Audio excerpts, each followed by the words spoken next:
Stations at 2 o'clock, around 2 o'clock 2 hours ago, at Jordan's Dam, I had some in Global and some in Combi.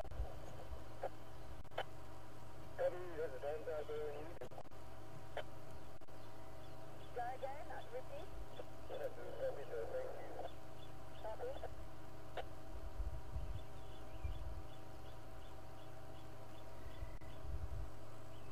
I don't know if you're hearing me or seeing me or either. Sorry, I was listening to the radio.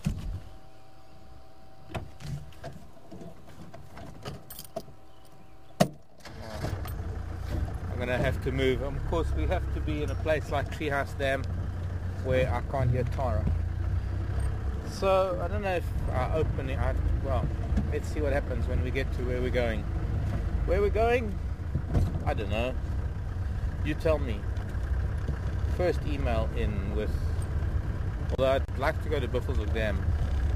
I'd like to go Yala Road south all the way up along the drainage line because that's where the elephants are coming, so that's where I'm going. Hot day like today. They're going to be in a drainage line. The females are going to be standing under the trees in the shade with their heads hanging low, their trunks relaxed on the ground. Or maybe not. Who can predict what an elephant is going to do? Okay, we're keeping track of some of the characters that we see here in Djuma, or at Djuma, throughout the year. And here is the start of a very interesting character. And if any of you saw, what was her name? I forget. Up there in that spider web where there's a yellow-green butterfly.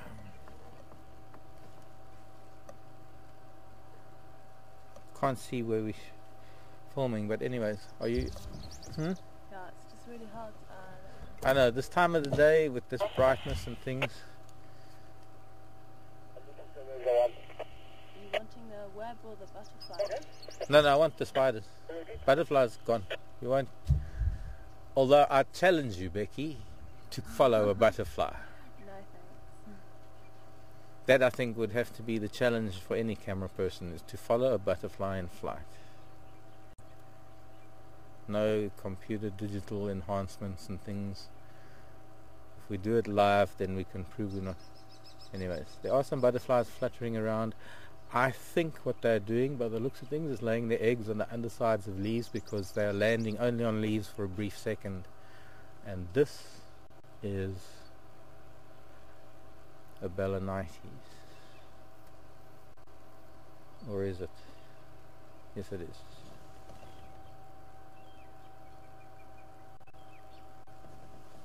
No, it's not. Anyways, those are baby golden orb spiders, and they're about to be,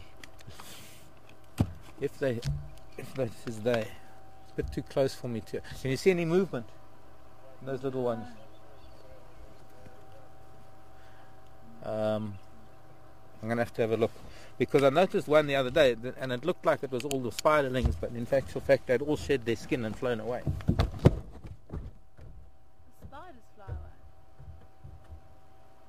Oh yeah, I see some moving. Can you see to the left? Yeah. They're not moving. No, they are moving. No, these ones are moving. Not these ones where my finger is. See the ones where my finger is? There's that kind of thorn covering it where your finger is. Okay. They stayed inside it until they molted again. And now they're living in a bigger ball because they're slightly bigger. Molting, sloughing, shedding their skin. Whatever it is, they grow, and now they're bigger, they're forming a bigger ball, and it's the last time they're going to live in a ball like this with their brothers and sisters. From now on, each to their own. the males will become nomadic and the females will slowly but surely build bigger and bigger webs until they become the size of almost Tara's hand. I think Tara's hand because it's a bit smaller than my hand. I can't say my hand because it's a bit big. Anyways, interesting about these butterflies. This is a num-num. It's not a Balanites. And it must be the larval host plant, or one of the larval host plants of this butterfly species, which I'll have to look for you in a minute. Because the butterflies are laying the eggs on the undersides of the leaves. And I'm sure if we come by here soon, we'll be able to see the caterpillars. Treehouse Dam Road. Okay,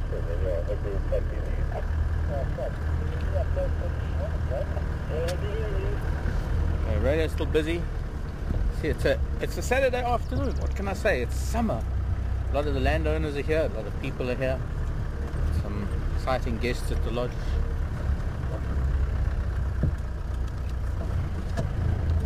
And we have to look at an orchid, even in this heat.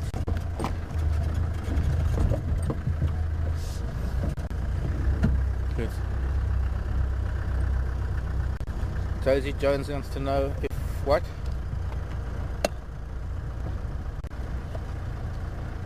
What's that, Tara? Oh, if I can go to the orchid. Okay. Since you asked, Josie Jones, let's go to the orchid. This is the one of the orchids. And in this beautiful bright sunlight, I think we might just get, against a beautiful blue sky, one of the best photos we'll get of this orchid. Might get better later as the sun goes down, but it's quite bright now. And how that root ball is curled around 90% of that branch. I'll never forget this orchid.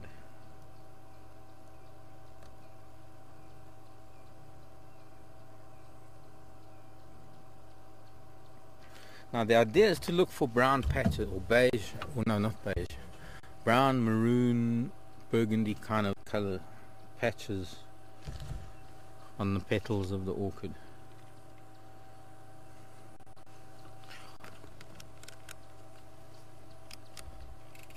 And I'm not seeing any.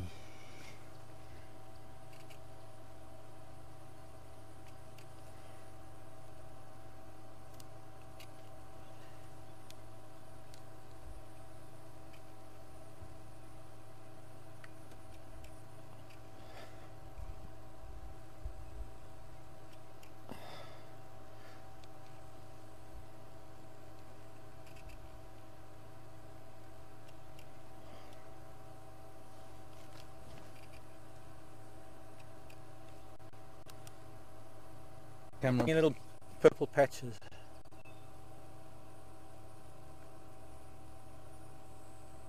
Which makes this the Gigantea gigantea subspecies.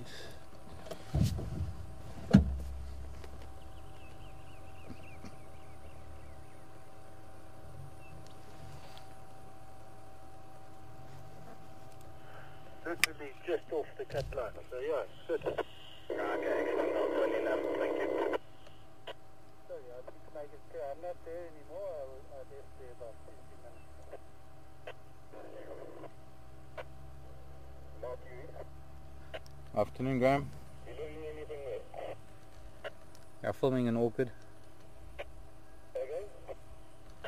The orchid.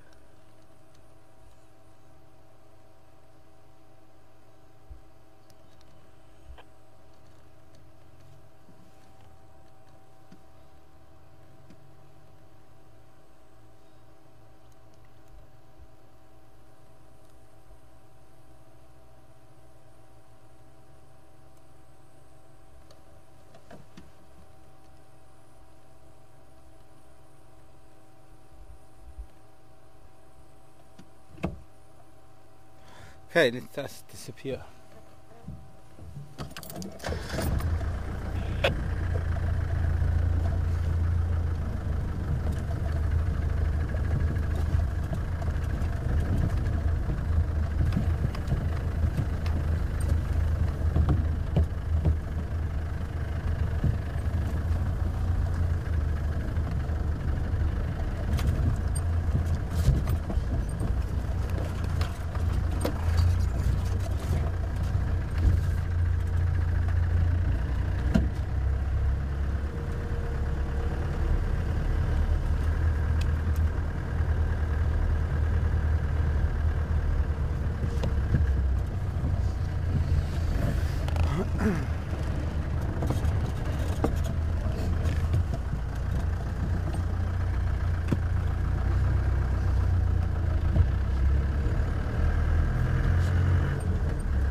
know that feeling when you've been doing a roast in the oven and it's been in for about an hour, and you go in there and you've also preheated it to, what's it, for me it's about 180 to 220 depending on what I'm cooking in centigrade.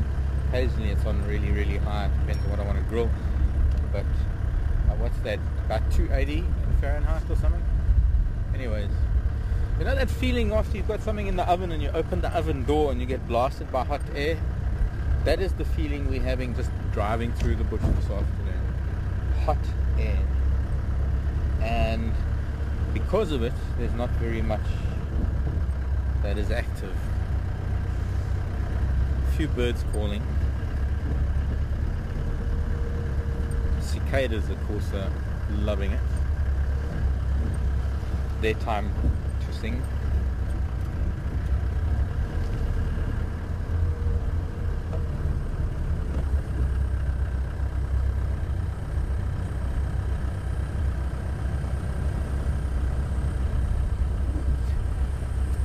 Going to go back to Philemon's Dip before we come back here,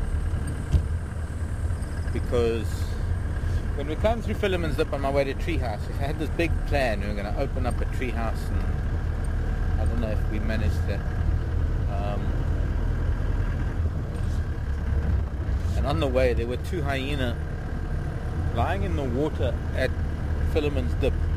It's hot days like today that you find hyena sometimes right up to their necks, like the buff in Gowrie Dam, cooling down in the water. And sadly I frightened the one old lady, one of the moms. I don't think it was Teddy's mom, I think it was the other mom, the mom of the middle two.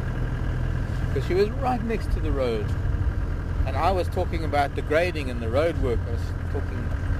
I suppose I was ranting, as I sometimes do. Anyways, suddenly there was a hyena sitting in the water that's running down from the pump house, where the borehole, I suppose, leaks out. And there was another one, and the two of them ran off, but I'm guessing maybe they've come back. We'll just have a look for them, and then we should see what else we can find. I still have this idea to follow the drainage lines. Please let me know if anybody saw anything at Gowrie Dam today, besides of course buffalo.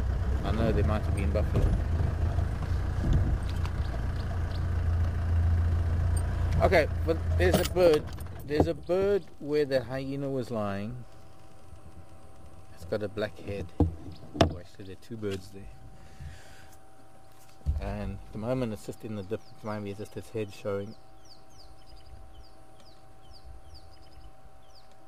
The one behind it, which is a cisticola, I'm not even going to bother asking for an ID. Whereabouts? Straight ahead of me, there's a little, in that shadow. Let me turn a bit. Unfortunately it's a bit of a dip where it's drinking. It's drinking from the water. Can you see the 2 birds in the bottom? 2 different species. I mean, if you give me the idea of the other one, I'd be grateful, but I can't even tell you which one it is. It's an LBJ to me. But the one in front, black head. Well there, now it's flown into a tree, so we might be able to see the color of its rump amongst the Dicrostachys leaves, turning so green. And actually the Dicrostachys, it's gone. The Dicrostachys, I've told you about the flower. Have you still got it? In this daylight brightness, it gets very difficult. Okay, well then, since we're here, we might as well go down to Twin Dams Road and then on to Chelapan that way. Since those pans on Chelapan Road aren't full either. Hyena, sadly, there have been other vehicles that have come through here since the start of drive, so they must have run off. Not a sausage growing on the tree. Not even a sausage. Did I manage to go out in my land and look for elephants? No, I didn't. Not in this heat. Sorry. I know, I thought I might.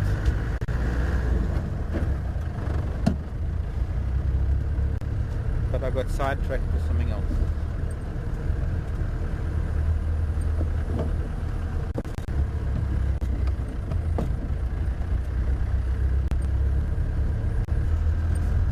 But also that would have been cheating, don't you think?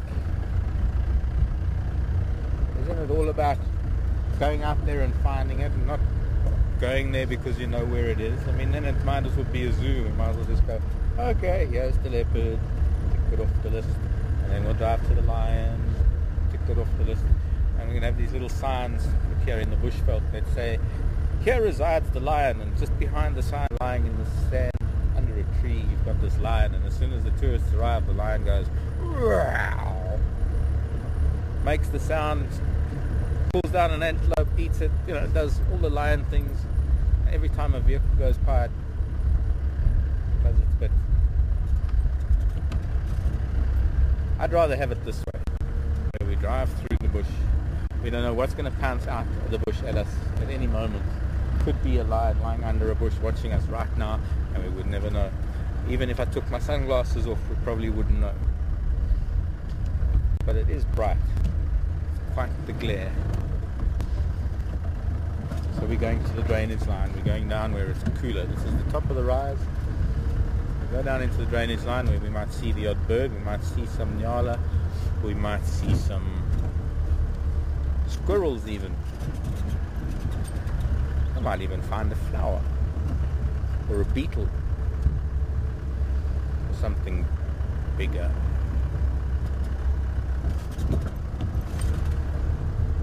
With more teeth. Big teeth. But also big ears. And big feet. My grandma, what big feet you have. All the better to stomp you with.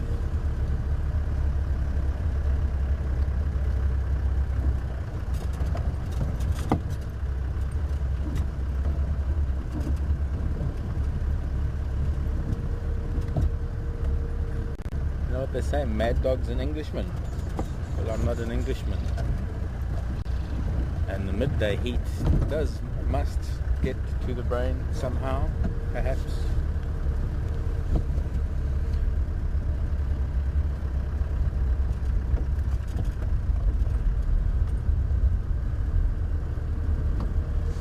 Hello, Mitzi. Not Misty. Mitzi. Hello, Mitzi. The yellow wader that was with the three-banded plover at Twin Dams was actually not a wader at all. That was the trick question. Actually, I don't recall referring to it as a wader, so it wasn't a trick question. Well, it was a trick question because I was talking about it in the same sentence as a wader. So that might have thrown you off. When in actual fact it is. I'm not talking about it in the past tense because I'm pretty certain it's still flying around and eating seeds because it's a seed eater.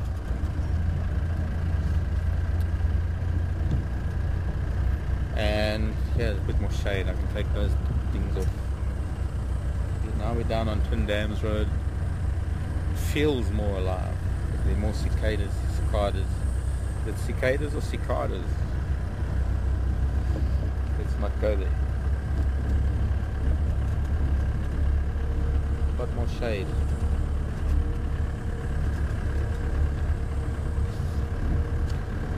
Misty. Where that came from, I don't know. Sorry, Nancy. But that was a canary. I know that is the yellow-eyed canary. I think it's now called the yellow-fronted. Am I right, Tara? Or breasted. Yellow-fronted canary, yeah.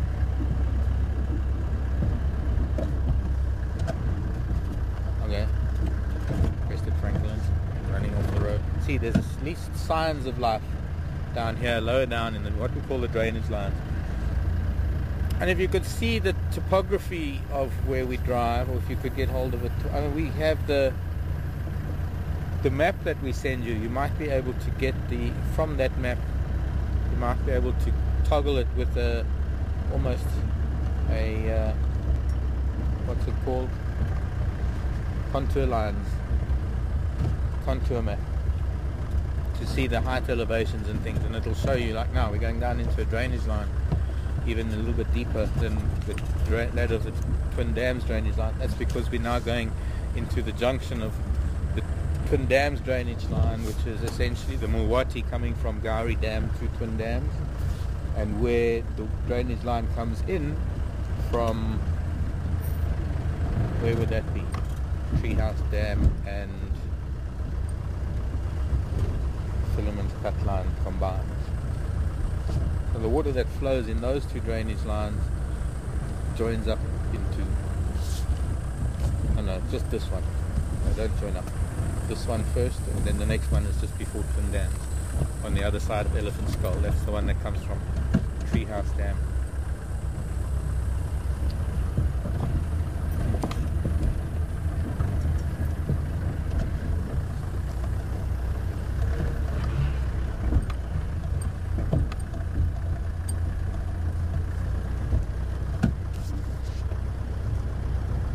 Hello Deborah in Michigan.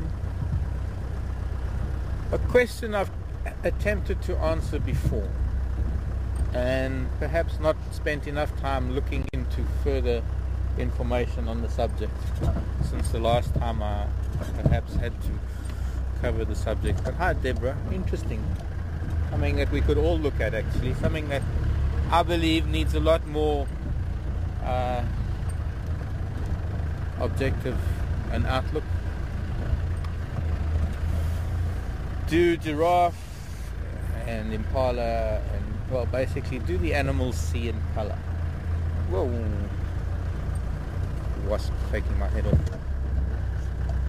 Okay, who was asking for vulture nest shots up on top of the Jackalberry? You see, we can stop in the shade rather than the sun and still get. I saw a head pop up. Tara was asking. Oh, okay. See, Tara, I do read stuff that you put up. I just couldn't remember that it came from you, sorry. I read a lot today. Right at the very, very top. Yeah, just see its head popping up at the top of the nest. Oh, yeah. The big green tree.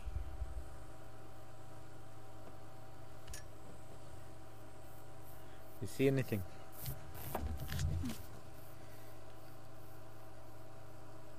No, it's because it's put his head down again now.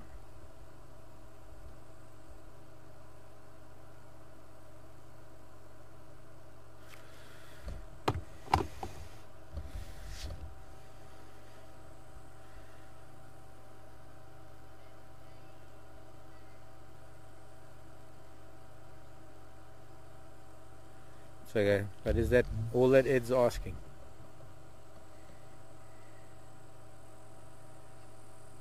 Okay. I don't know if I finished the other one.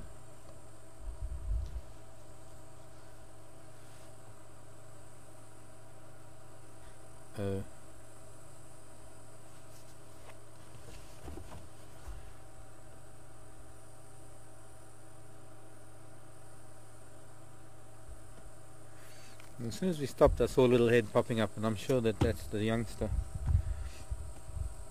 sitting on its own in the nest at the moment.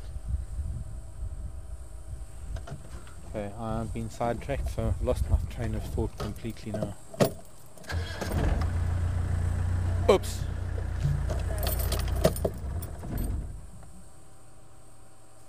Okay, I can see it's a youngster, even from here without binoculars I can see it's a little one.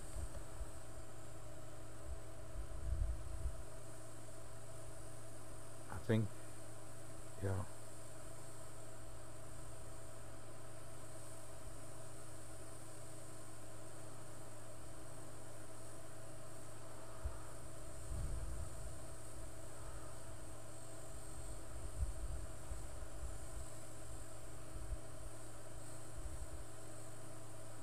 Can't imagine how hot it must be. I guess there's a bit of a breeze blowing up there, and it's maybe not as hot as it is on the ground. There's so much heat coming off the ground.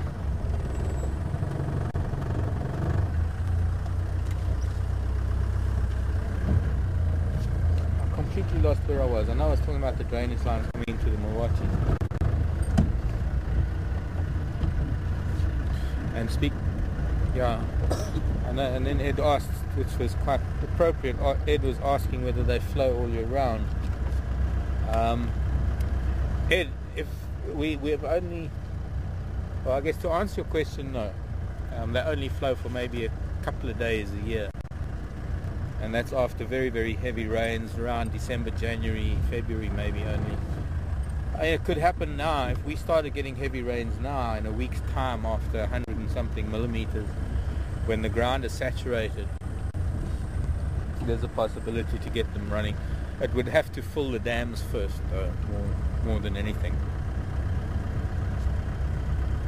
The rain, I mean, before there's enough runoff to get the drainage lines. But we have so many crossings that go through these drainage lines that you'll certainly see when we've got flowing water, and also you'll see how excited we get. I get.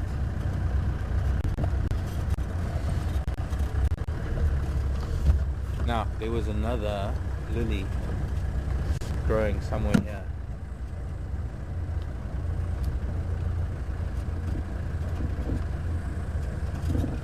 Oh right, yes, that's what I was talking about. Thanks, Tara, for reminding me. Don't know what I'd do without you. I was talking about animals and their abilities to see in colour, and our knowledge of it, and our scientific evaluation of it, because I think that's what a lot of it boils down to, is dissecting the eye and establishing whether it has the physical capabilities of seeing colour, because we can't see into an animal's brain, we can't see into its mind. I don't believe for 1 minute that any test ever done on an animal, I don't know all of the tests, I've seen some tests, they're not harmful tests, they're always positive reinforcement tests. In other words, they're captive bred animals that actually have a better life because they have people that really care for them, and they get to engage in occupational therapy, for want of a better phrase. They get to do things, and then they get to get treats because they can do things, and you get a primate or an elephant or a dolphin or a dog or a cat or a parrot or a... Don't you dare, Starling. Thanks. Get these animals to perform tasks that involve color selection and to be rewarded. How do we know that they're not reacting to the shade of grey or the shade of monochrome that they're seeing, and they are so intuitive that they can tell different shades because they have to, because their lives depend on it sometimes? So it's hard to tell other than... Sorry, Becky. It's hard to tell different things in the eye. Things that split white light into primary, well no, I suppose primary colours, or the colour spectrum.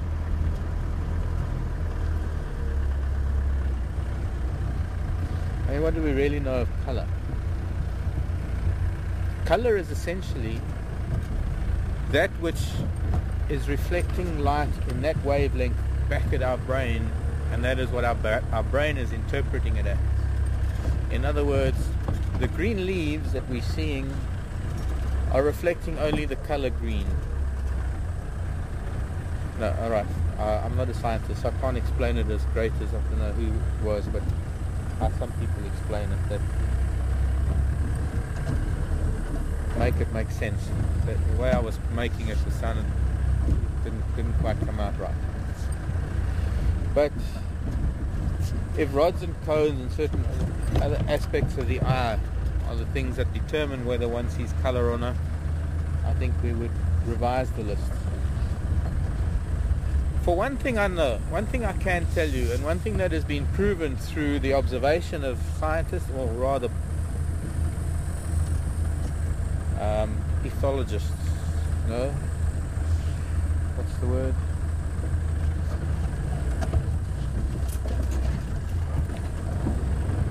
People who have studied these beings or these creatures and the reasons why they have color. And for a large number of things, if they have color, then they see color. Particularly the color that they have, if they have those colors, then their brain has got to register those colors, because otherwise nature wouldn't have enhanced those colors through genetic selection for that to be a prominent color of that animal today. Otherwise it would just be monochromatic. What's the point? So a lot of those we can rule out then, of the animals that see color. And one of those are things like reptiles and fish and birds. We know they all see in color. Even if it's different light waves, the way everything listens in different wavelengths, everything sees in different wavelengths. Birds are gifted with seeing through ultraviolet spectrum, so are insects to some degree. Some creatures are able to see through the infrared spectrum. Fortunately, I don't think there's any creature alive that sees through X-ray spectrum other than machines.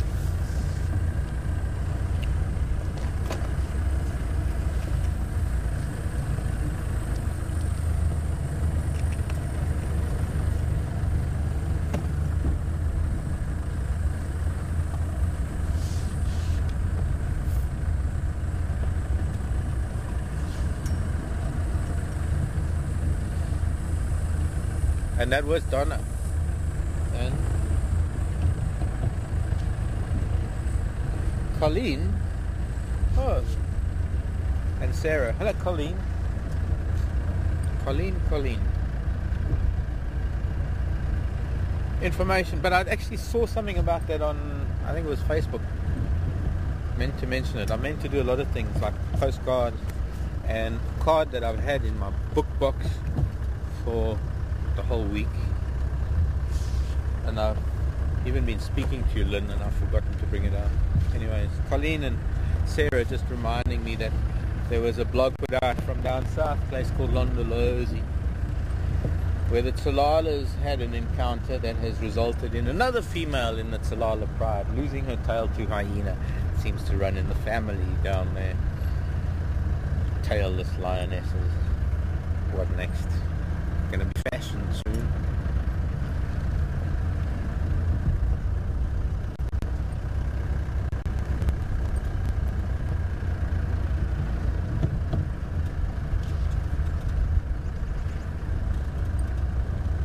And also I believe from that same message is that sadly one of the young Tsalala cubs also was killed in, I think, the same if not similar skirmish.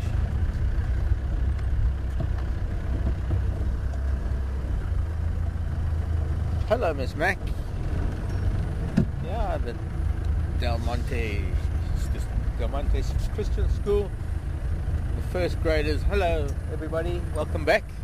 What can we talk about this afternoon to the first graders? Here's something I can talk about. I know adults might not enjoy the insects with me as much as maybe first graders would, but here's something I'll show you. Here's something very interesting. On the grass stalk over here. I'm going to go around that side. Oops.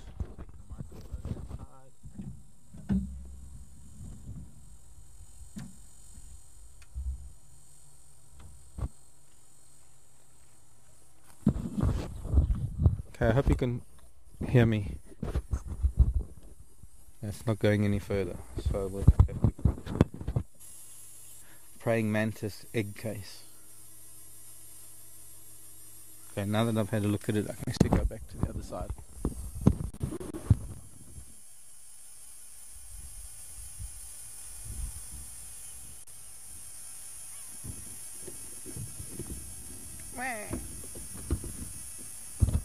I need to find some shade. Anyways, that is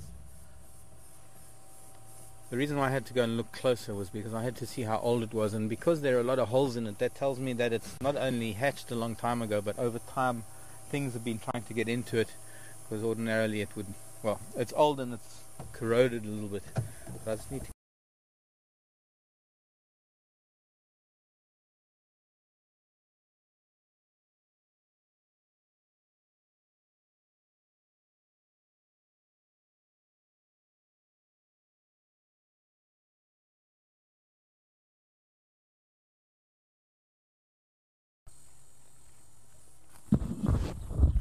Okay, I hope you can hear me.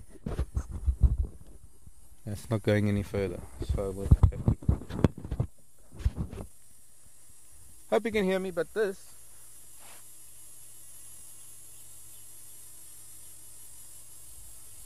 It's actually a very, very old praying mantis egg case.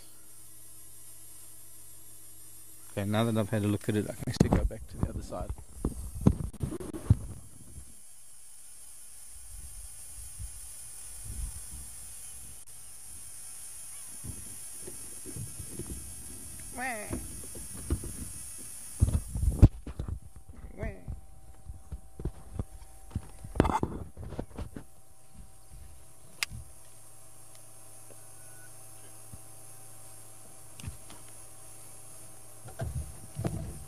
Now we need to find some shade. Anyways, that is the reason why I had to go and look closer, was because I had to see how old it was, and because there are a lot of holes in it, that tells me that it's not only hatched a long time ago, but over time things have been trying to get into it, because ordinarily it would, well, it's old and it's corroded a little bit. But I just need to get to some shade because I've got to turn around and look into the sun. But if it was new, it would look like meringue. Do you know what meringue is? Kind of candy made with egg whites and sugar that my grandma used to make, and she taught me how to make them. And the key to good ones is to leave them in the oven after you switch it off overnight. Let's go down into the dip.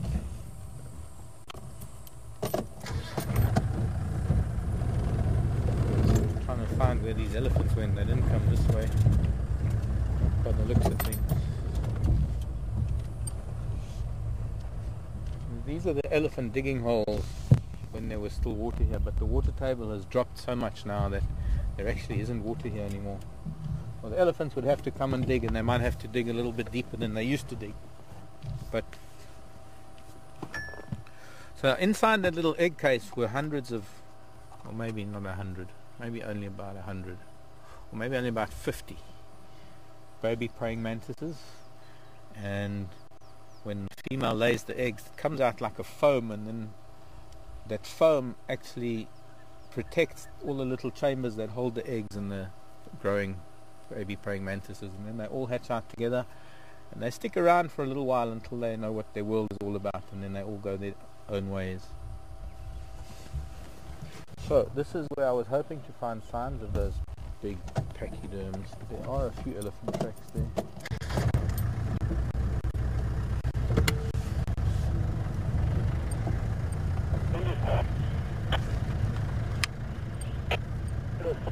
I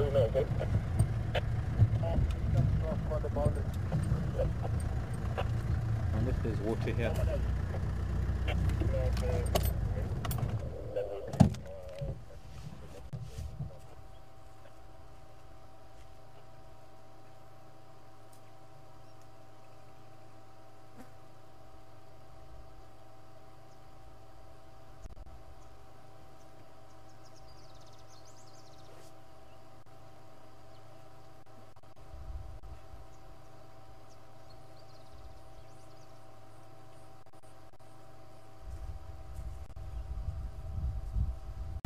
Probably goes down about 4 feet, and it's still dry at the bottom, so they would have to dig very, very deep.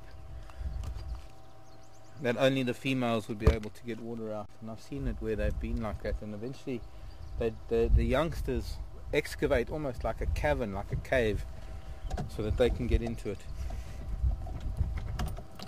Fortunately they're dams, and although the water's not that great in the dams,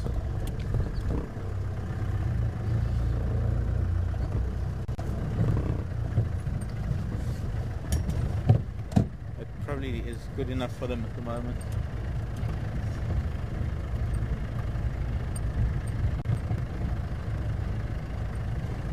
I will go up to Buffelshoek Dam, continue with the drainage line.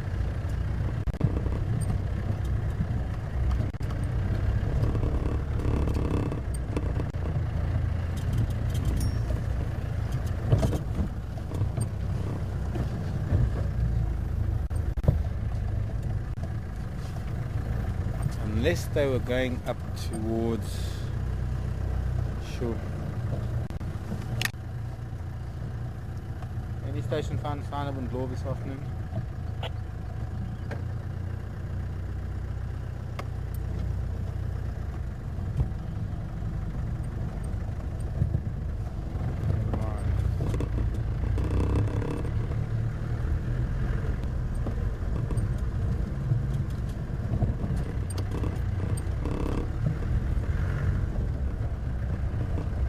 We're going to start where those Ellies were, and then we'll have to go around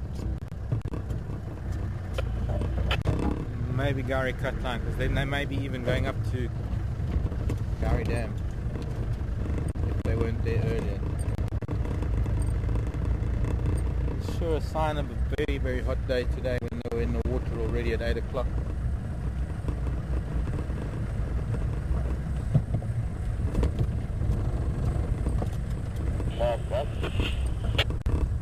There goes Jock.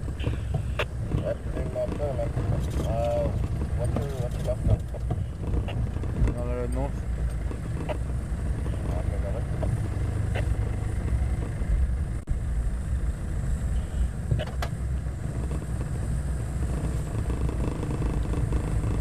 Next time you ask me, I'll be in a different place to where I am.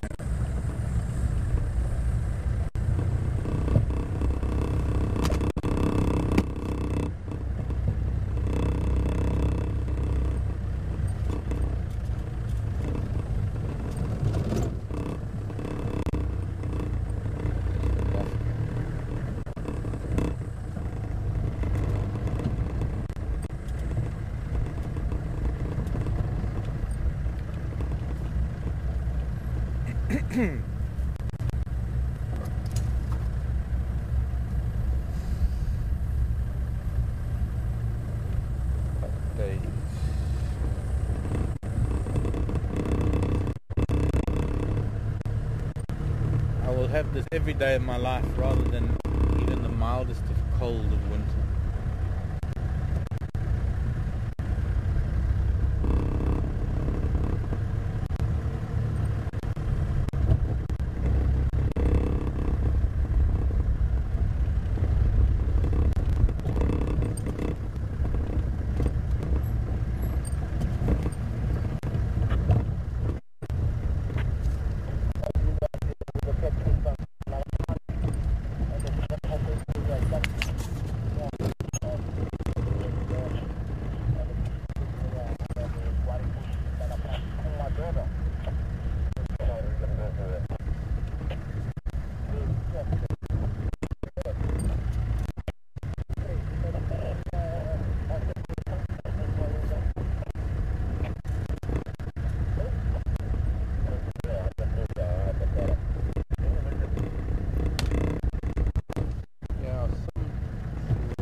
Towards Gowrie Dam, they're going to be going that way. Probably. It is starting to cool down. The sun is starting to get to that point now where the shadows are getting longer, and with that it gets a lot cooler. It actually cools down considerably as opposed to when the sun is directly above us. Between about 11 and 4, 10 and 4.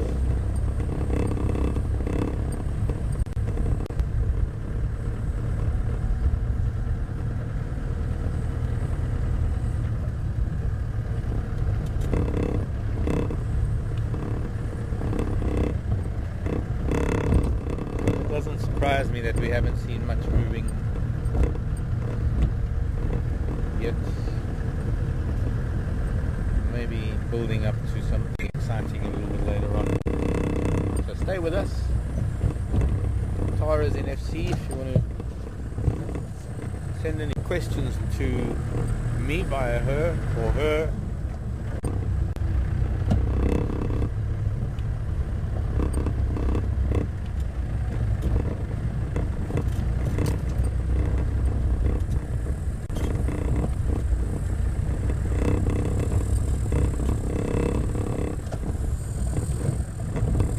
something else vibrating. It's not the mic. Maybe it is. Okay.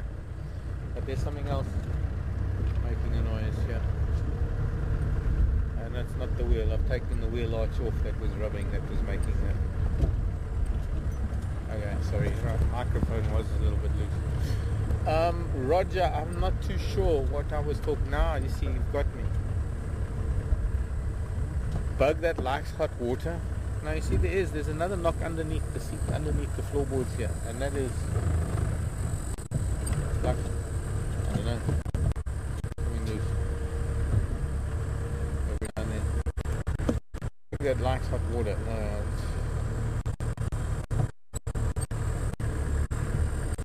lost.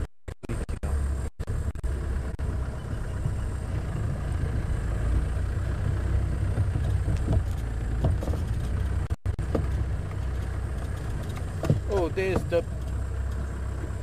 Might be more of them. Don't know if you can catch one of them going through that pathway there. Oh, we just don't see enough of these children.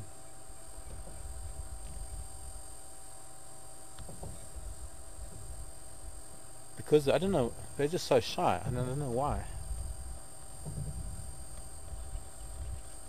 There's no reason to be. They've never been persecuted. I guess we're just this big noisy thing that they've never gotten used to like the other animals have. The whole colony is starting to make their way through now to the road, back to the road. Let's see if we can try and sneak up on them. We can.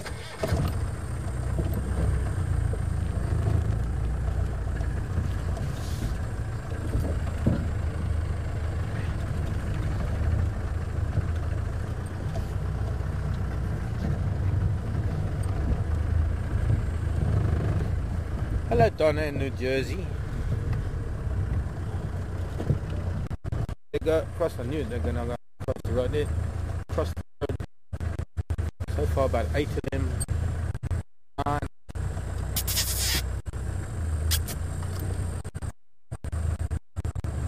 They're running, but maybe they'll calm down.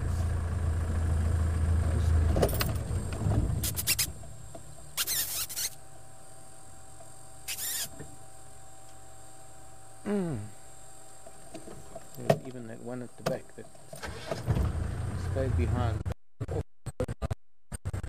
Down this path. Maybe we can get another sneak preview. I don't know if anybody managed to get to see any of them.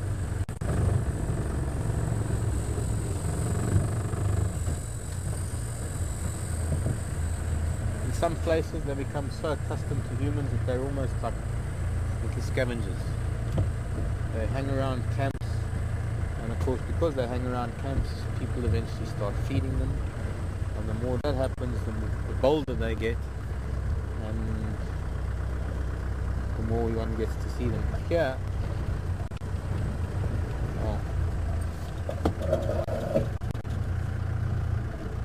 gone into the drainage line.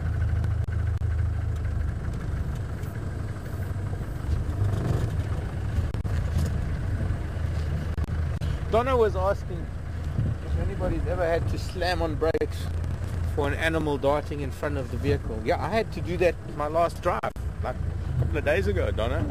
I had to slam on brakes for this tortoise that darted in front of me. Just as this dung beetle was darting out from the middle of the road too, and I tried to swerve for the darting dung beetle, and then I almost had a catastrophic accident with the tortoise that darted in front of the left wheel, but I stopped in time. To be serious, sadly it is a reality, and it's a hard reality. The fact that vehicles do drive around and some vehicles drive very fast.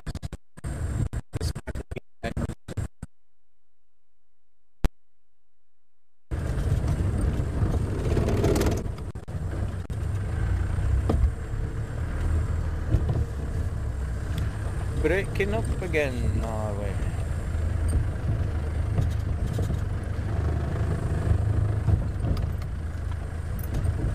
Oh, there's an interesting bird.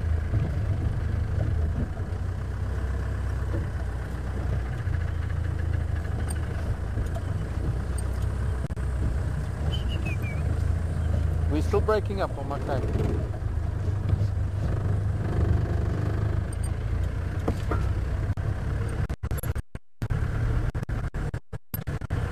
We have found where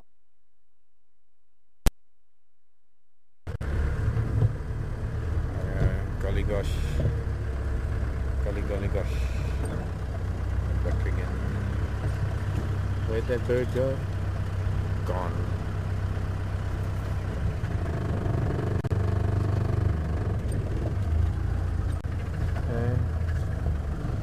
One of the waders was one of the waders. Elephants have been here, but maybe they were here afterwards and they went back that way. It means that these elephants, I can't imagine they've done that. That sounds like the exhaust manifold. It sounds like the exhaust lost one of its vibration isolators or mountings and it's knocking against the chassis. Clunk, clunk.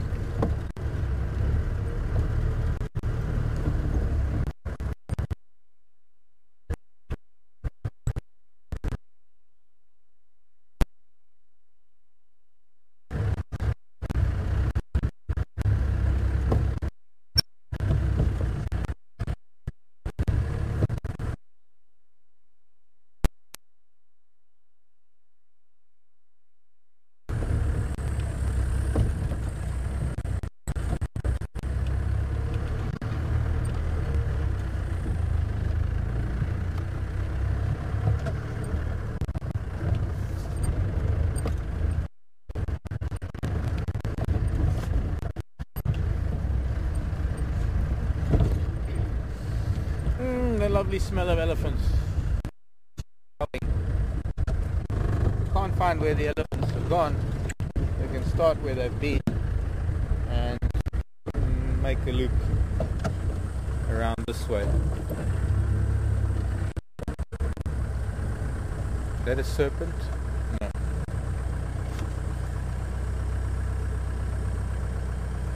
No, just a shiny stick.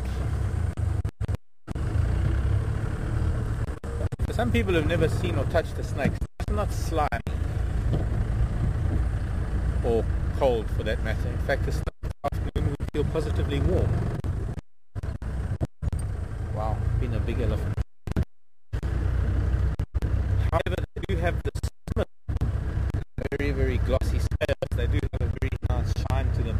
And sometimes in the mornings and afternoons, you can find snakes by the glistening sun or for their what I saw now. Fellow soldiers.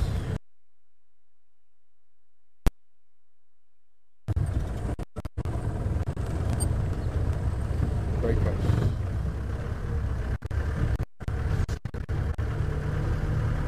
Oh, we're gonna get charged by that one. We're gonna have a go. Gone. Good.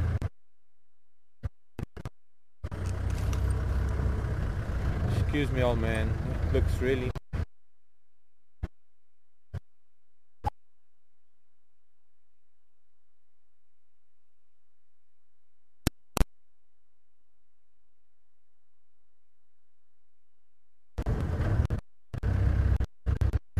The road is graded again.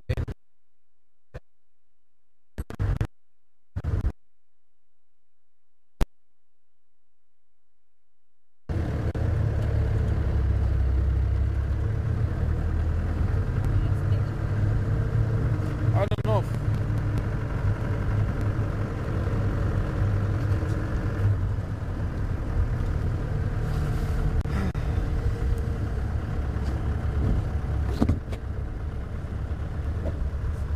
We should be fine here.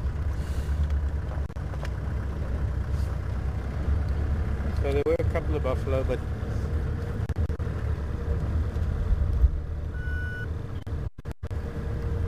the Tiger Boys on Biffles of Cut down north of Biffles of Dam.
You cooking? Are you cooking? No, I soaked my clothes before I came out. So. Don't do that with your hat, though. Don't do it with your hat. Soak it. It's not good to wear a wet hat.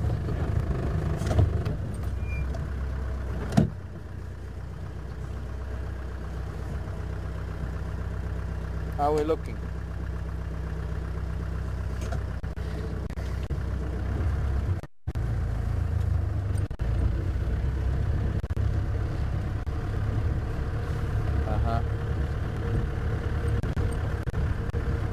You need to try and blur this a little bit so that it. But we're not live. I mean, we blur. It's just so bad at the moment in the sun. Yeah.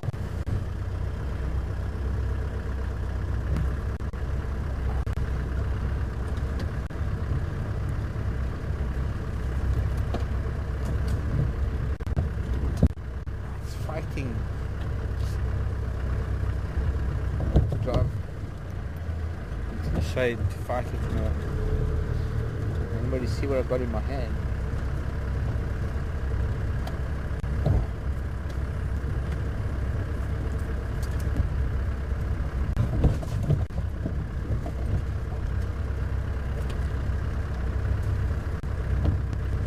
I love finding bits of nature that look like real life things.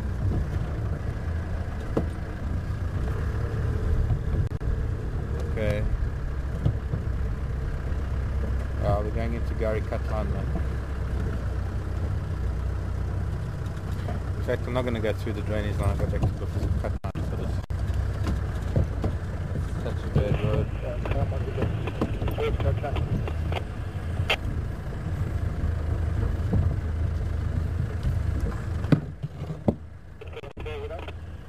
Making a noise. Radio. Turn down the radio. Boy.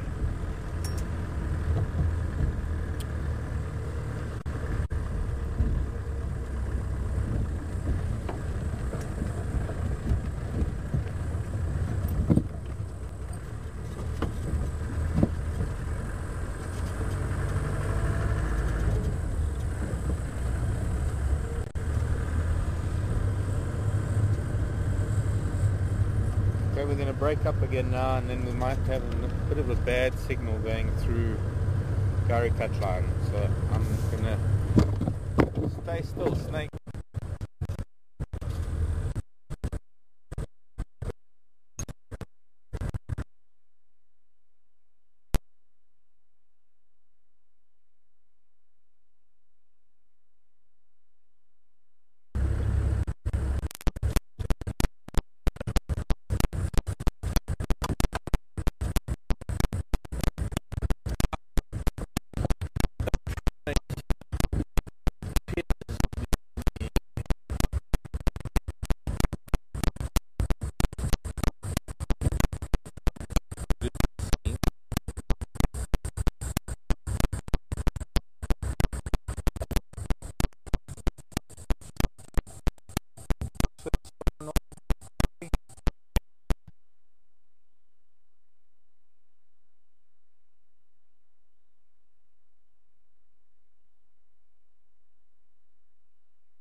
We're back again.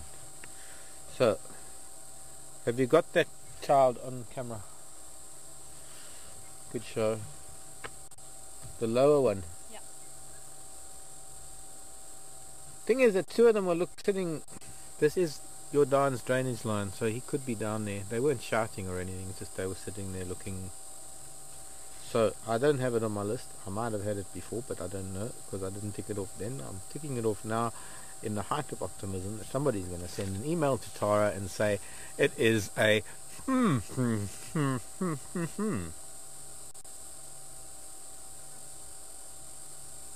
And if we had it sitting out in the open, it would be too easy, but it's a little bit hidden and light's not that great. Just to make it a little bit harder. What is that animal? First graders, any ideas? Haven't heard from Miss Mac. Okay, while we're in the shade, by the way, I want to show you something from Albuquerque, New Mexico. Actually, it's from Tejeras, but the picture's from Albuquerque. Tejeras. Buenos dias, amiga.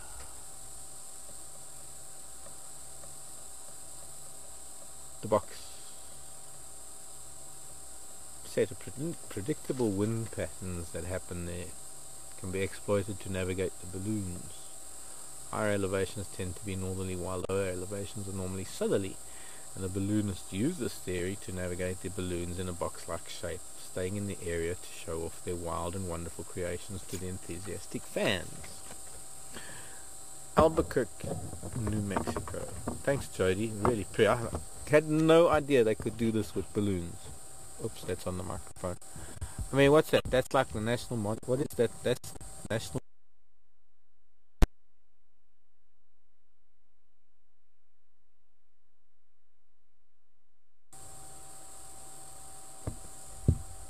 We're back again. So I don't know what's going on. So, isn't that Washington Monument where Ben Franklin sits on his big throne? And Darth Vader and a nice Wild West stagecoach and a giant space shuttle that looks like it's actually about the size of the real thing, and a huge saguaro cactus, and there's even Nemo. I found Nemo. Gosh, I could imagine. What, we need somebody to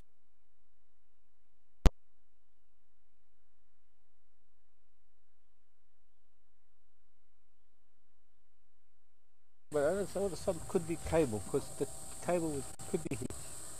We're back again. And let's move down south a little bit.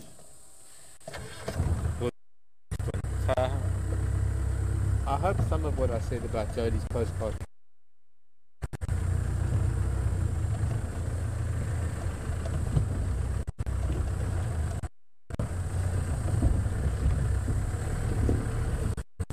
Down south down Gary Cut Line. Hopefully we might find some tracks crossing.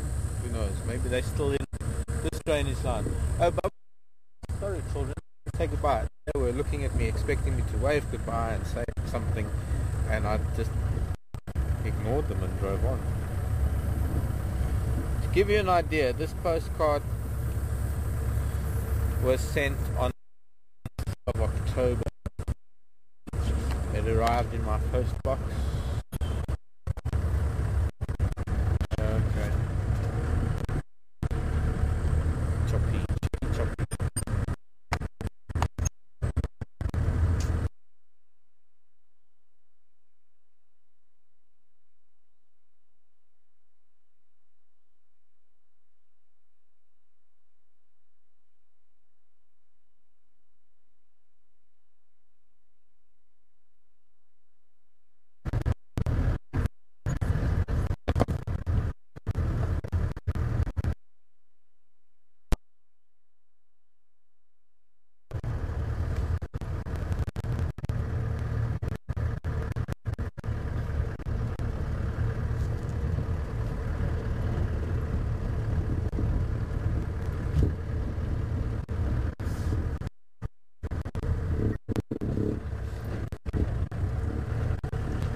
everybody's up on Buffelshoek or waiting to go up to Buffelshoek because they can't all go up there together.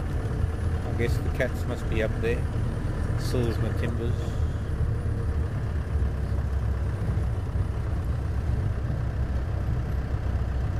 Julie C and Kathy and Donna and Marsha. Thank you, ladies. Vervet monkey, Cercopithecus. Vervet monkey.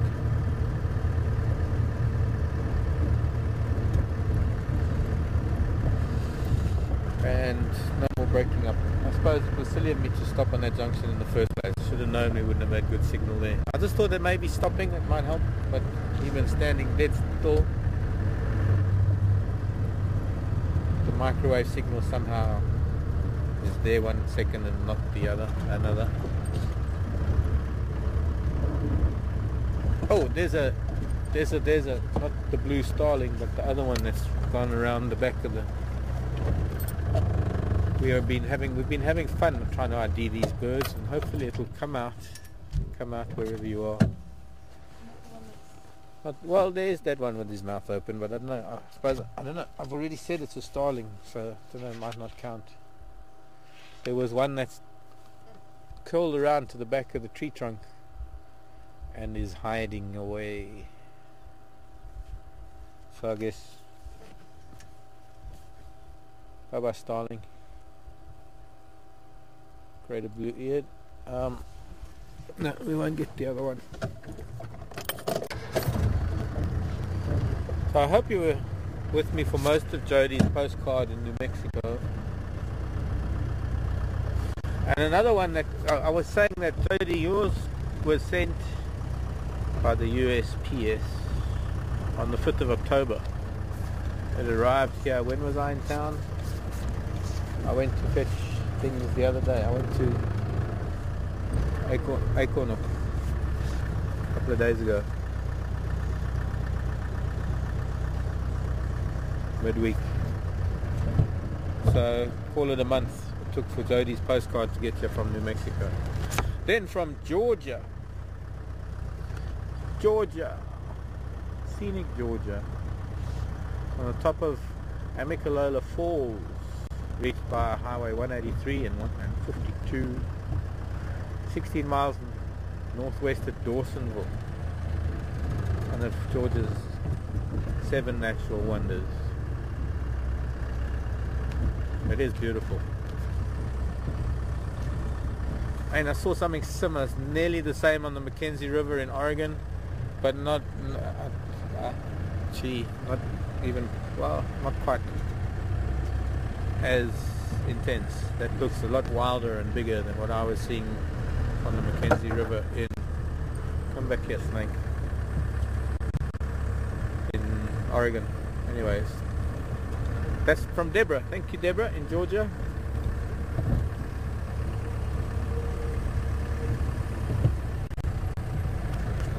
And then another one that I received, actually Seb has shown you his already. It's been in my box so long that it's fallen in between my books. It's probably been used as a bookmark already. And I've been talking to Lynn in the interim on numerous occasions, but haven't mentioned it for some reason. I don't know why.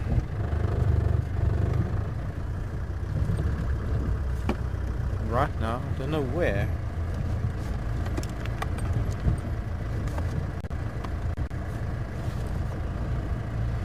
By the way, I haven't seen any elephant tracks. There it is. Should have pulled it out of my hat. There's my snake trying to get away. Such a beautiful piece of wood. It's a root or something. But it's got this really nice shape to it. I'll show you better later, looking into the sun.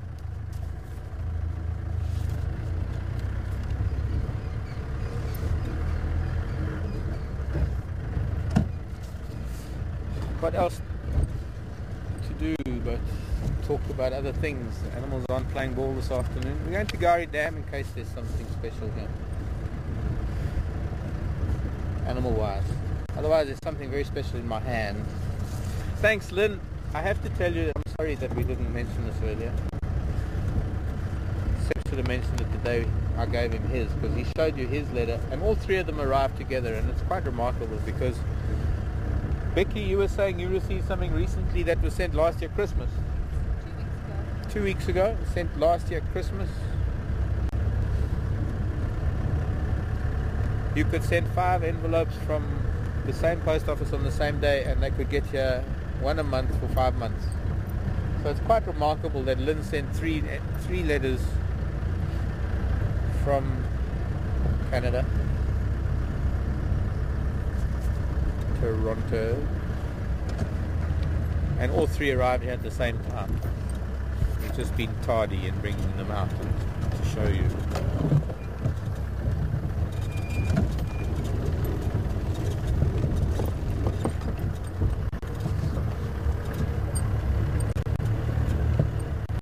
Buffalo are making use of the water on a hot day.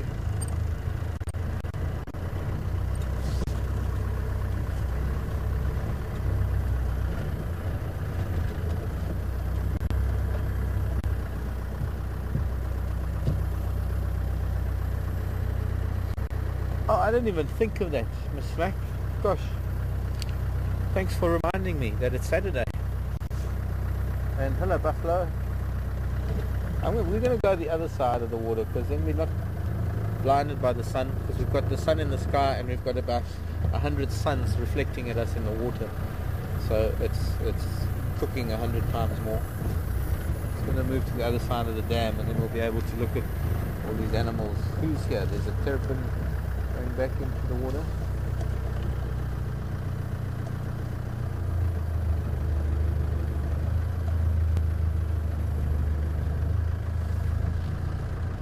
None of the monitor lizards are playing games this afternoon.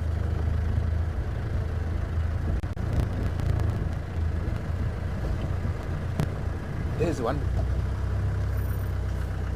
That's for the classroom for extra credit. What is that? Miss Mac was telling me that her class is getting together this afternoon for extra credits, or this morning, because it is Saturday. That's really good. Can you see this child? Yeah. Getting a little bit angry with me. Doesn't like me talking. It's a baby dragon.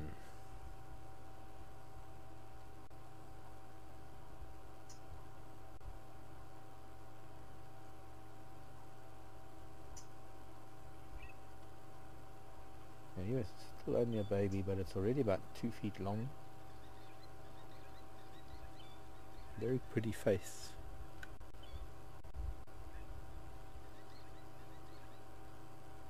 I do have this on my list. I just thought maybe Miss Mac's class might want to tell me what it is.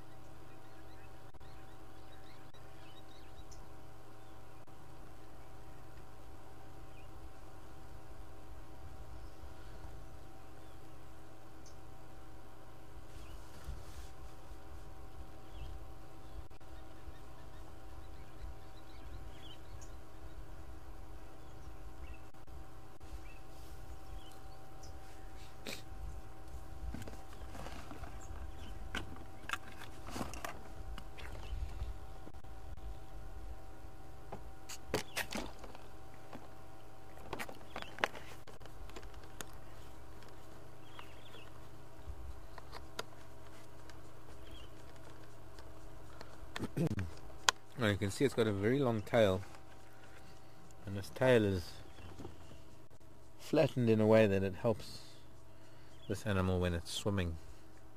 Very similar to a crocodile or an alligator. That's tail is shaped nearly the same way. It doesn't need webbed feet because it's not really swimming with its feet. It's swimming with an S-shaped motion, like a snake or a crocodile or an alligator or a baby dragon. Hello, baby dragon. They don't have fire yet. They only get fire when they're adults. And only special dragons have wings. I haven't seen a winged dragon for hundreds of years.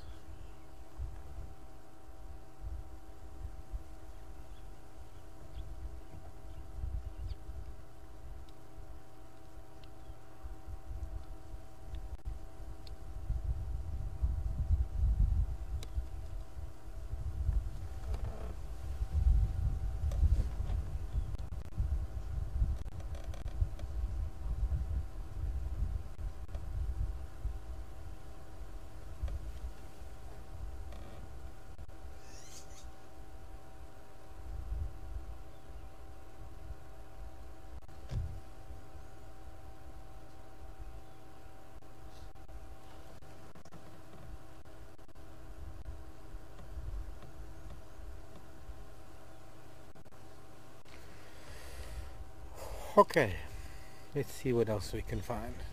Now, was it Shirley that was asking about what are the insects that are making the noise when we go into the drainage lines, like a hissing? Those are the cicadas. And I think it was Roger was asking as well, because I was talking about something about insects in warm water.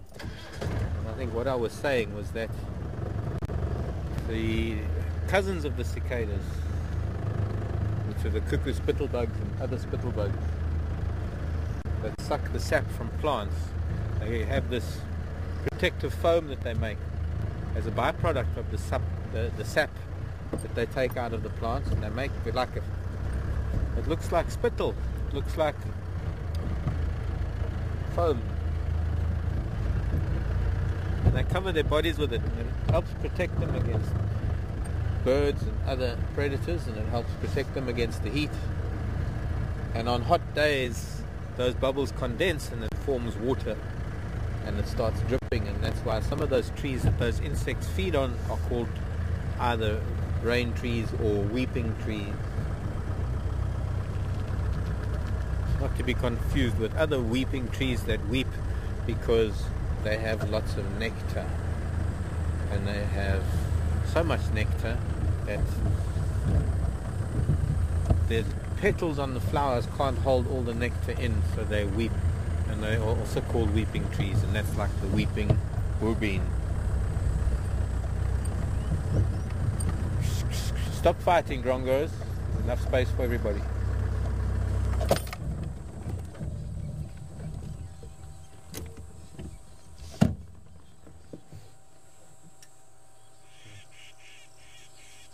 What is commotion, children? Well, there's a big commotion happening here on our left, but we can't see anything, just starlings and drongos and other birds coming in to shout abuse at something. So earlier on, those were, I don't know if I got there, the banded mongoose we were trying to catch up with at Buffelshoek Dam. Didn't get them enough to be able to see what they were and get an ID on them.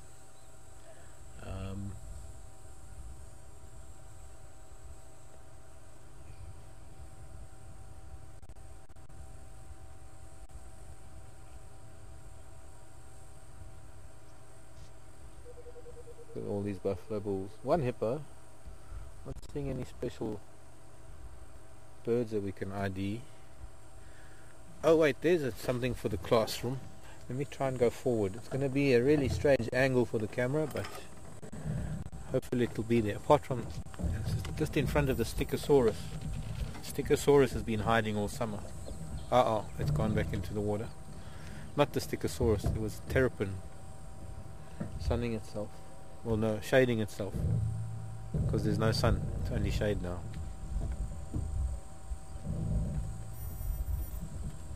There's one still on there. On the Stichosaurus, there's one there.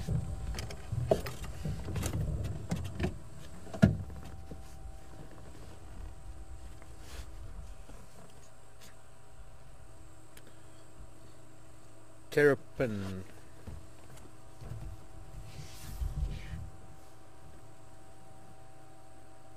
Okay, now where were we? I think I had a couple of questions in the pipe and I've got to remember them.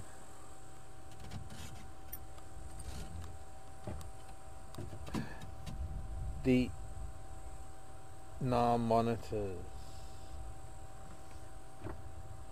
Now I've said the name and the class was going to give it to me. But hello Jules. What do they eat? The big monitor dragon lizards. And what's the biggest length I've seen? They are quite fierce predators actually. They eat anything that moves, from invertebrates to small reptiles, amphibians, birds, small mammals. They're known to eat even crocodiles. Of course, those are fairly large monitor lizards and very small crocodiles, but they do eat crocodiles, especially hatching crocodiles. And monitor lizards, especially this one that we saw now, it's the Nile monitor lizard. That one has learned through millennia that when the crocodile eggs are hatching, the babies make a particular noise and they're able to go and sneak one or two of the babies when the mom's not looking. Because what happens in the crocodile is she lays her eggs away from the water and she actually guards them for 3 months or so that they're incubating. And when they start calling, she goes and she actually helps to uncover them, and she'll take as many as she can in her mouth to an area that she's selected as her nursery area or her nursery water. Normally quiet pools that have got a lot of vegetation where the youngsters can feed on frogs and grasshoppers.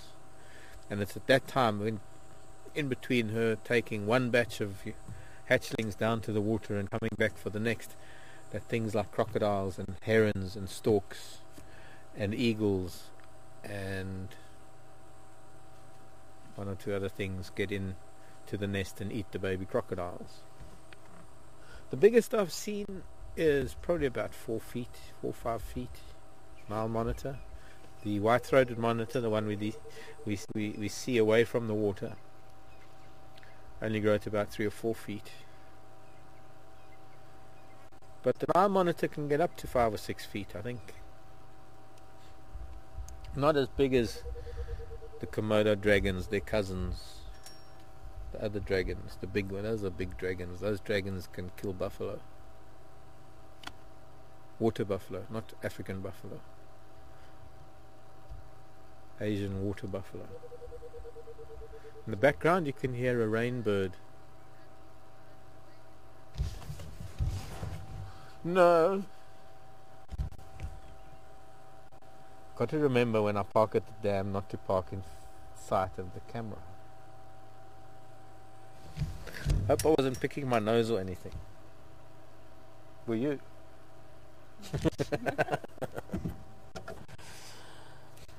Hope I wasn't doing anything bad. Got to let us know when we're on camera. When we think the camera's pointed away. Our camera's pointed away. Okie dokes.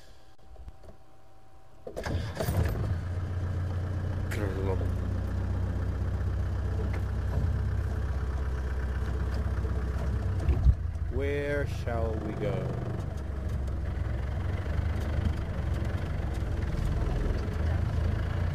Pardon? Drive into the dam to have a swim. Okay. There'll be a few sparks.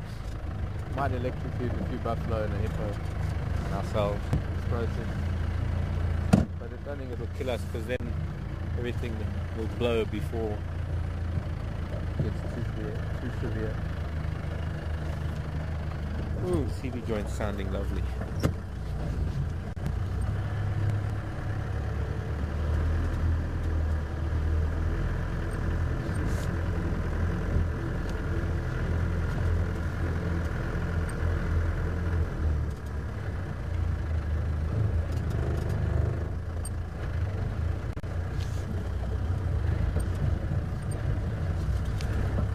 So now that we've turned away from the sun, Lynn sent us each a card. I haven't seen Tara's or Seb's. but mine is really beautiful. It's a beautiful picture, painted on very special paper. Well, it's a print, obviously, I think, rather than hand painted. Let me stop and show you.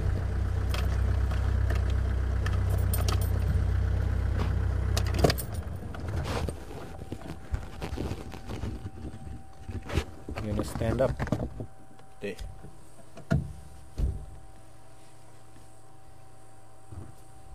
Now what's interesting about this is that it's on bona fide elephant dung fiber paper.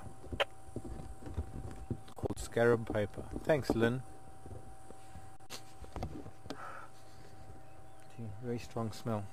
Maybe I'm parked on top of it. Buffalo dung. Can't make good paper out of buffalo dung. Elephant makes good paper. But what makes it so really interesting to me is, I mean, I've seen elephant dung paper for years, and it's almost become part of our curio culture, having elephant dung paper. I think it's innovative and it's a great thing. But I see something that I haven't seen before with elephant dung paper, is that they've included the word sanitized. The original scarab paper was handmade using sanitized plant fiber. I guess some people were a bit reluctant to touch it unless it had the word sanitized. But thank you, Lynn. Very special.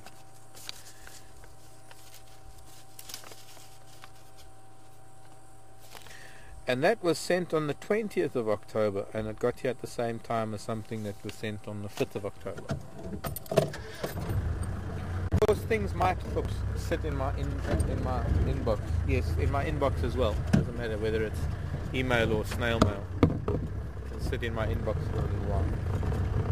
But in my physical mail inbox, it can sit there until someone goes to town for me, or until I go to town next. So it's not a realistic length of time that things are posted, or that things take to get here.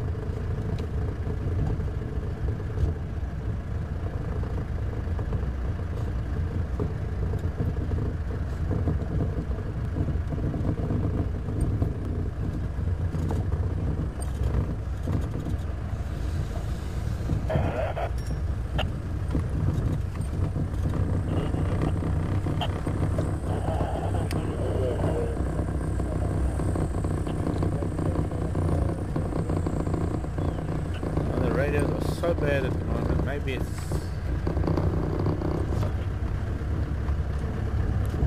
could be this thing on the microphone that's rattling, or the pen. EMF caused by sun and moon, and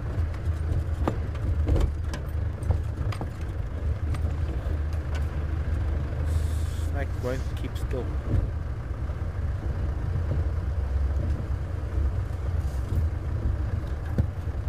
Hello, warthog. Are you him? Don't think so. It's a big male. Was it his left side or his right side? Well, this one's got no injury, either left or right.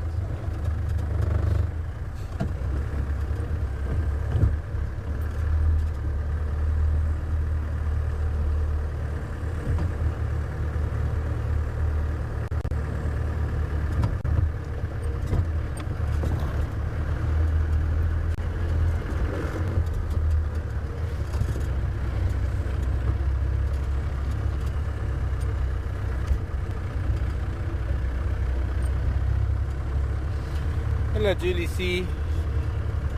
How cold does it have to be for me to put shoes on?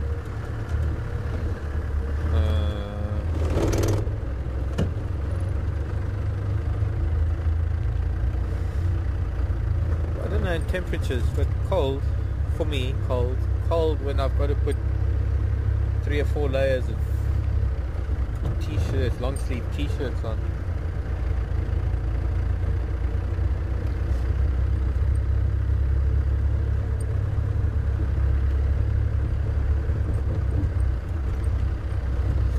Come nightfall, when I get home tonight, believe me, me, I'll put shoes on. Now in summer, in the hot evenings, it's not wise to be barefoot in the dark. There are small creatures that object to being trodden on, and some of those small creatures have rather powerful weapons, rather powerful things to discourage barefooted humans from stepping on them. And when you learn your lesson once, you don't need to be taught it twice. So summertime, nighttime shoes, at least sandals, are a good thing. As much as I hate shoes.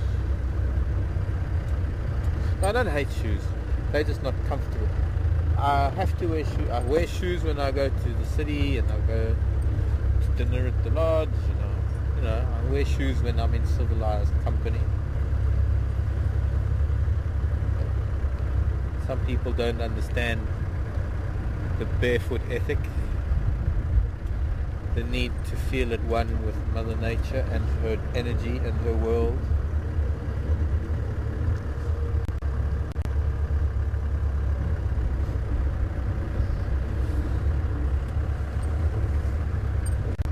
Plus, you know, the city streets and towns, they're actually dirty. My feet get black after 5 minutes. Having said that, I did walk around Brooklyn barefoot, Brooklyn Heights.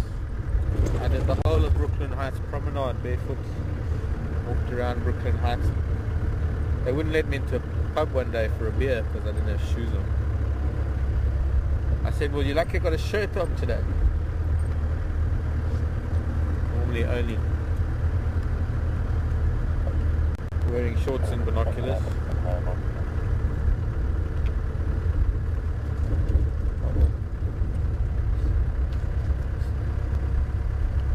Where are we headed? We're headed north. Those elephant didn't stick around too much. I think they must have come around those tracks that we saw where we had parked to watch them this morning, where those elephant tracks were. That was on top of our tracks, and there were a couple of vehicle tracks on top of that.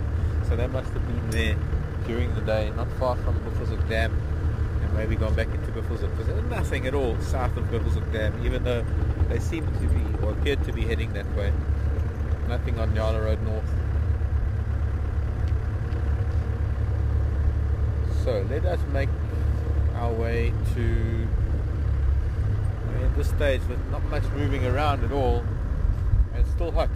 My eyes are actually stinging from this warm air that we're driving into.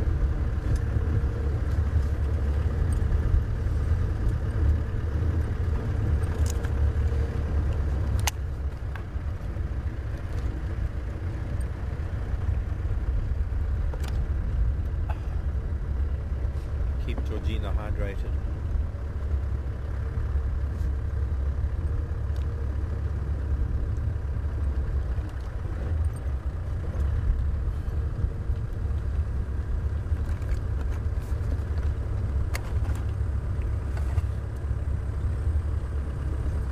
Oh, that was silly, wasn't it?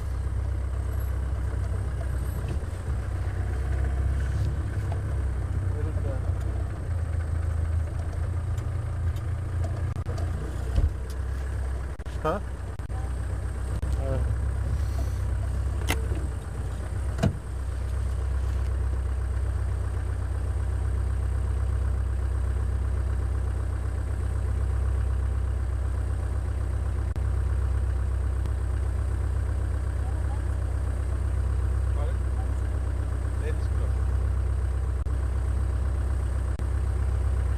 Somewhere over the rainbow.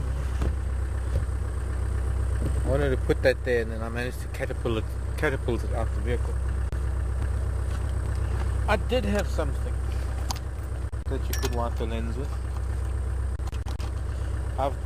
This vehicle swallows lens cloths like chest of drawers swallow socks.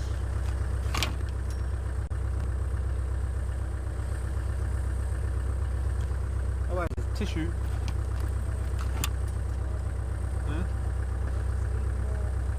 More residue, yeah. We need one of those grease, those oil removing cloths, and I've had several in.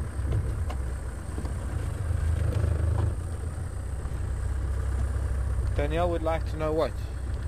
That's all I got. Danielle would like to know. What would you like to know, Danielle?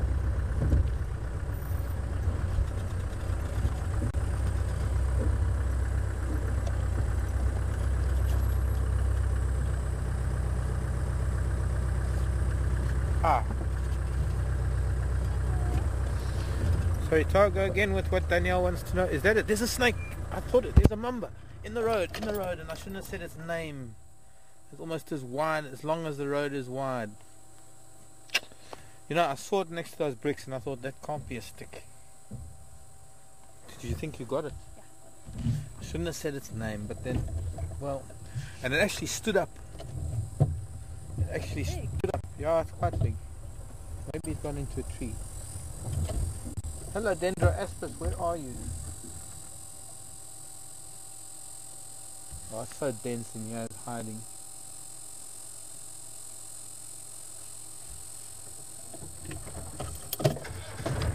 So I would say probably an 8-foot black mamba.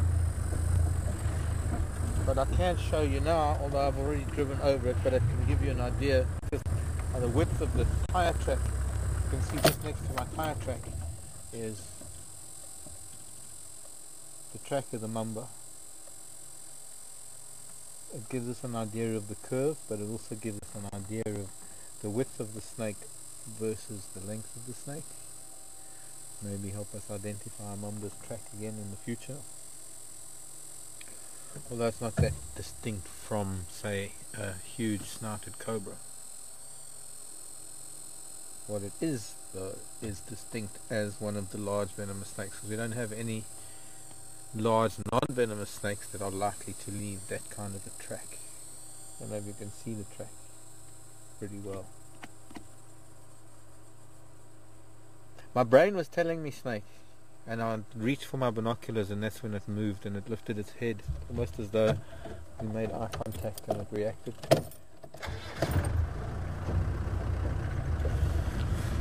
Boy, that was fun.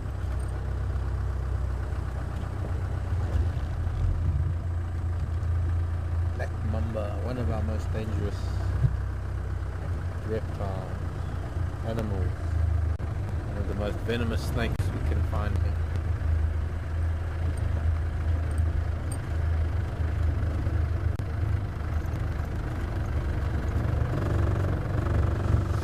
Okay, Ms. Mac, somehow we're not getting anything through to questions@juma.com.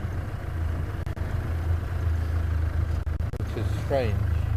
Not even in the spam folder. Maybe you're sending it to Mark or Tara. Rather send it to questions@juma.com. But somebody wanted to know something and then you cut out and I didn't get to hear what you wanted to know. Jennifer or Teresa or...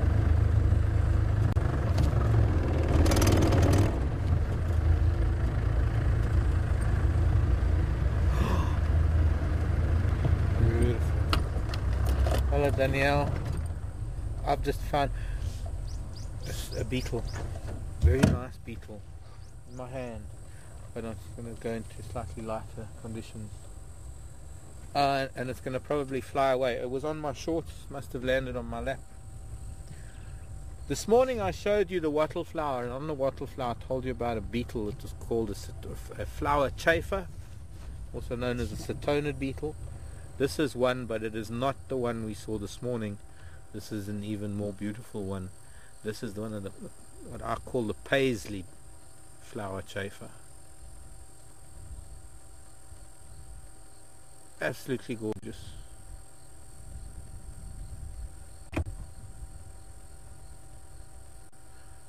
Picking up all sorts of scents on my finger. You thirsty, beetle? I'll give you water if you want. You know, I've had spiders, I've had, mostly praying mantises, lizards, snakes, grasshoppers, beetles, bees, wasps, ants, There we go, it's drinking. Actually drinking water from my fingers. I could have put just a drop of water on my finger.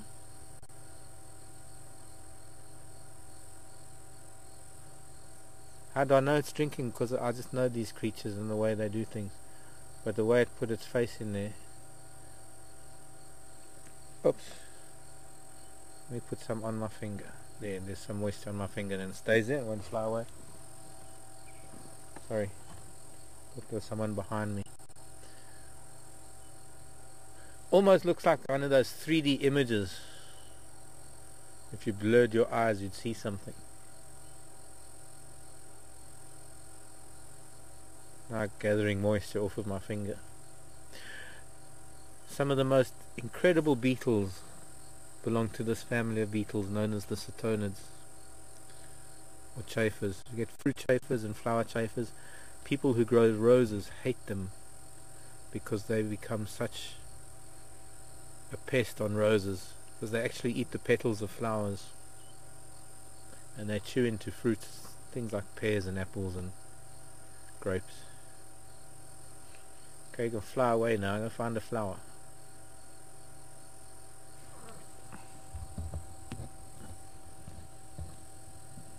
Off you go, onto the dashboard. Okay, we got a passenger. How many prides and lions in Djuma? And that was Jennifer. No.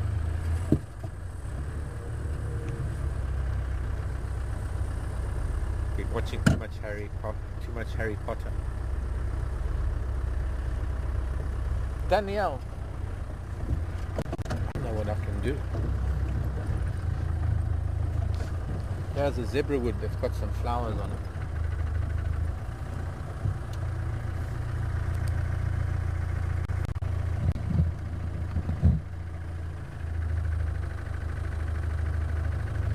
There, beetle. Merry Christmas.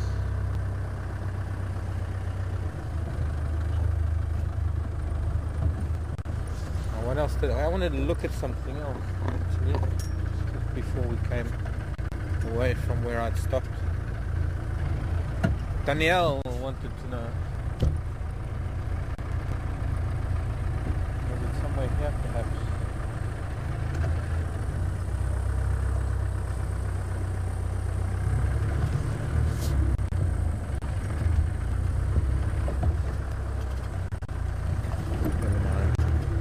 Danielle wanted to know how many prides a lion here at Djuma. Funny you should ask that, Danielle, because we actually don't have a single pride of lion that we can call Djuma lions, because we are in such a position that we're on the edges of a number of different prides of lion. We're in a unique position, might I add, where a number of different prides of lions overlap their home ranges, not their territories, but their home ranges overlap where Djuma is. So we get numerous different lion coming through Djuma, whereas in a lot of other places where you might live or you might operate, you might find that there's only one pride of lion. You find yourself smack bang in the middle of their territory, and there's no overlapping territories when it comes to lion. There might be overlapping home ranges, and there's a very distinct difference between the two, and I'll get to that shortly. But we have prides from the north. I mean, the Matimba males that have come in from Manyeleti and the Kahuma females up in the north, they come down south. From the south, we've had the Styx pride, the Windmill pride, and now the Tsalalas that have come up from the south. From the east, we've had the Machingilans that came in from the east originally. But we've had a number of different lion prides or coalitions that have come through Djuma, and we might not see lion every day, but I have to say that to be able to see the numbers of different individual lion in one place, especially the small area that we have, is quite incredible. Granted, we don't see them often enough. This triggered something again, that's why I've been playing with it. I wanted to talk about it. This big porcupine quill, very hard, exceptionally sharp. I'm not going to put my finger on the end because I'll just like me, I'll go over a bump and I'll push the thing through my finger or something. Not to be played with. It's not a toy. It's not a wand like Harry Potter either. But I see there was a bit of discussion about North American porcupines and African porcupines and size differences and quill differences. And I think one of the differences, now this is something I've discussed with Paula and Samantha at length at times, the differences between our African and American porcupines. Paula is an expert on American porcupines because she's raised them.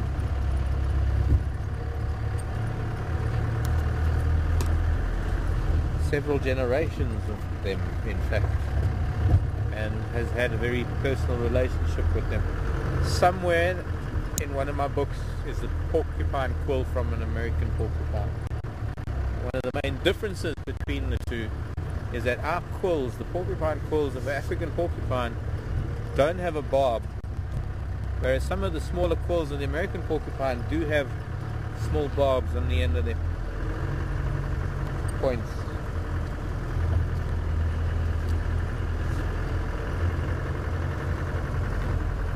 But this is one of the long ones, still not one of the very long ones. The very long ones are more like exceptionally large hairs. They're very soft and flexible and they can't prick you at all. And it's these ones that are hidden amongst those that can do the damage if you're a porcupine loving predator.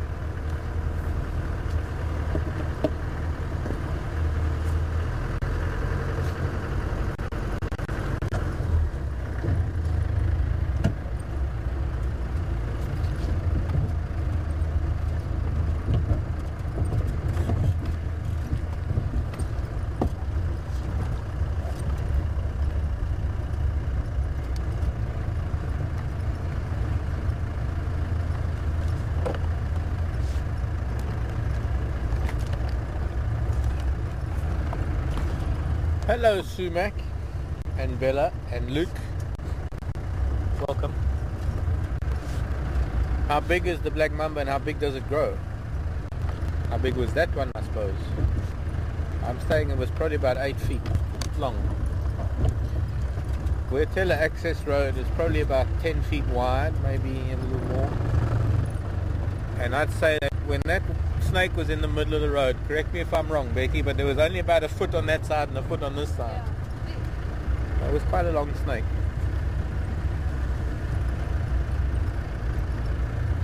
How big do they grow? Average about 12 feet, I think, as an adult. 12. I've got a photograph that was sent to me by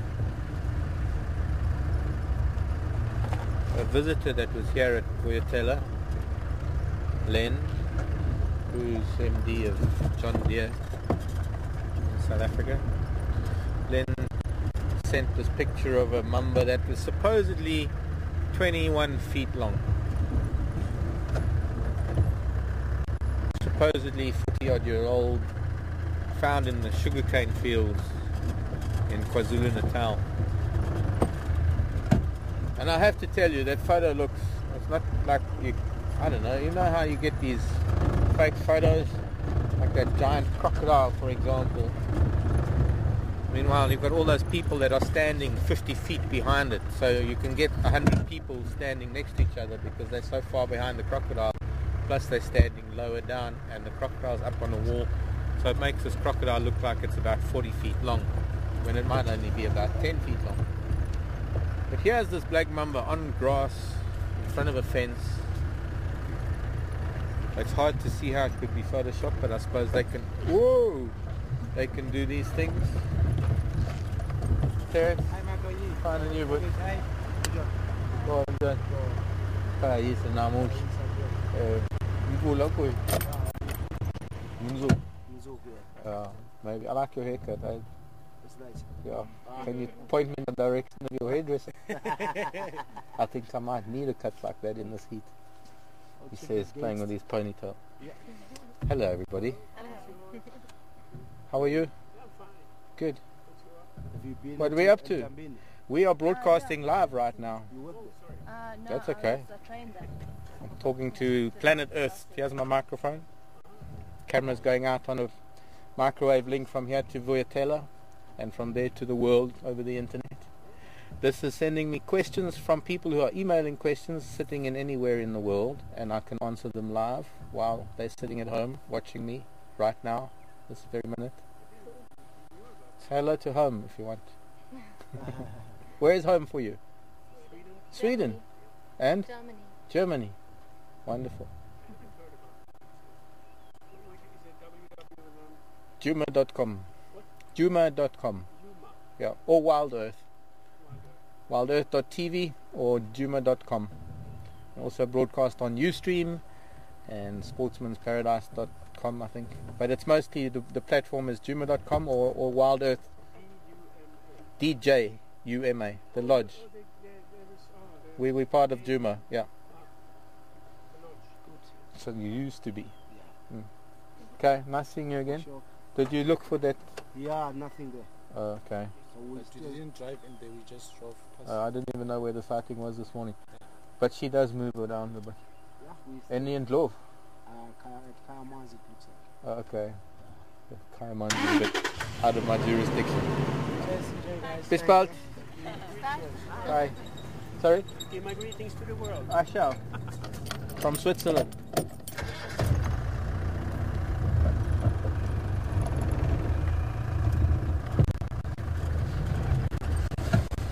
Lots of zebra wood coming into flower now. That's nice. You see.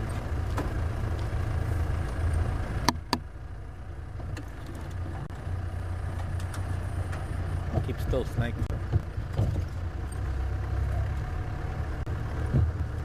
So, did I interrupt myself in mid-sentence again? Because Abel came round the bend. I mean, around the corner. I'm the one that's round the bend.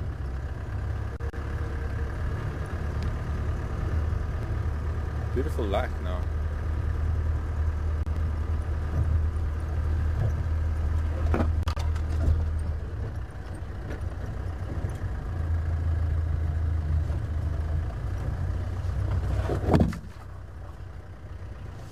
Hello, Stuart.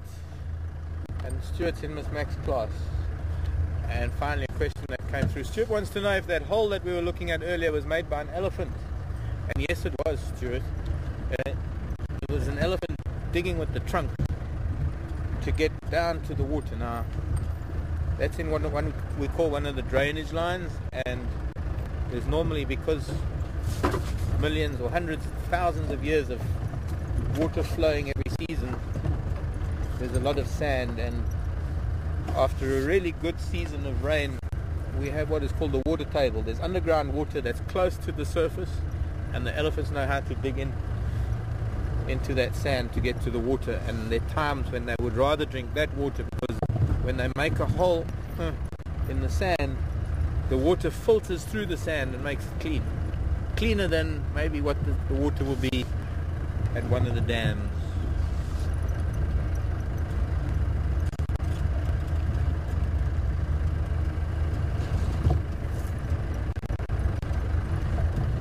So there was a leopard around here this morning. Abel said he's just been past, but she's not here. This was Shivinzi, I think. It's somewhere here. But she had already disappeared this morning when we came by to have a look. So it could be that maybe even Karula came to find her. Seems that she must have gotten separated again at Treehouse Dam the other day when we had that big leopard day with her brother Shivambalana, herself, who disappeared, and their father, their grandfather, Fufunyan, and this really unusual leopard that came through that looked like an old man from another world. Leopard we've never seen before. Raggedy ears, and well,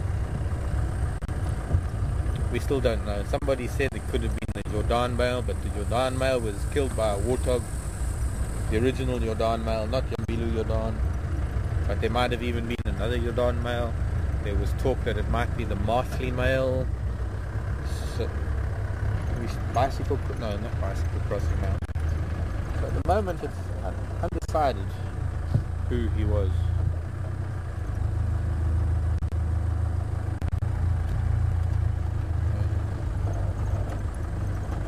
Racetrack, huh?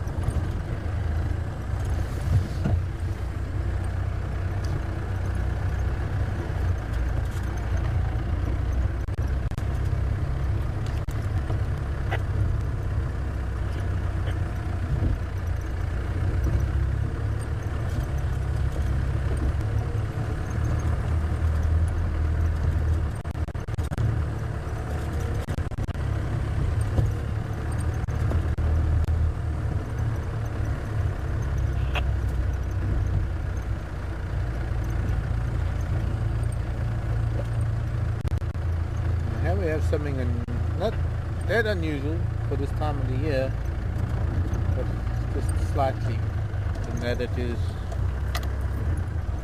a female impala away from the herd, walking around looking for something.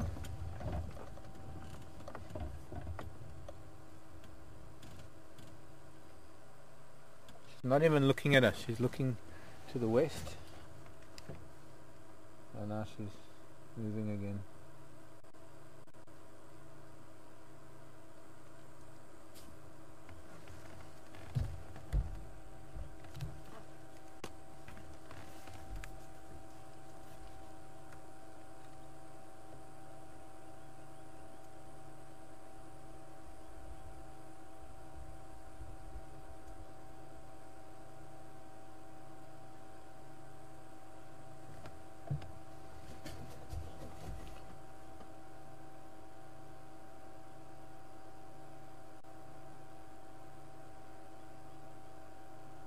Oh, she's so full of milk she can't walk properly.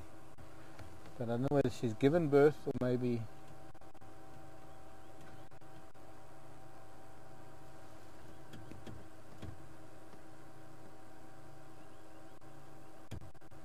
I can't hear whether she's calling out. She's looking a little unsettled.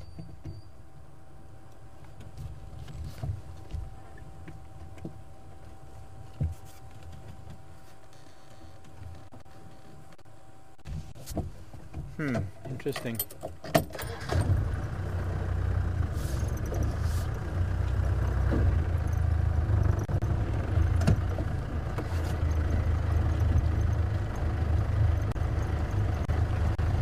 the moments like now when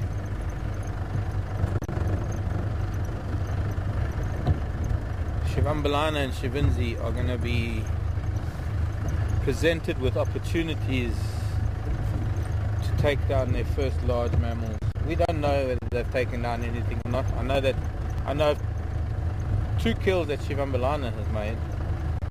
Killed a francolin one day, and the other day Seb and Tara found him eating something. Couldn't tell what it was, but it looked like a small animal. It was bigger than a squirrel at least. Could have been a baby something.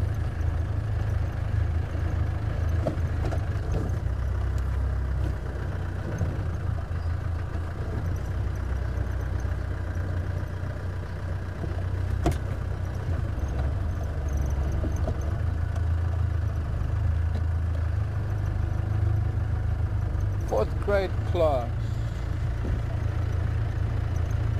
at our Monte school. Sarah wants to know.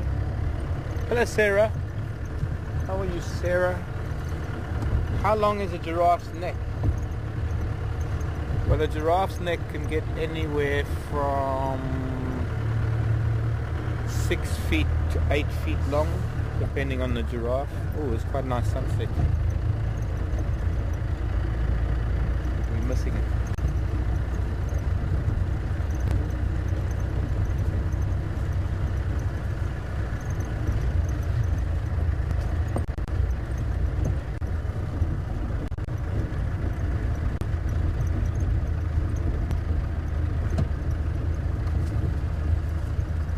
Giraffe's neck is taller than me. How's that?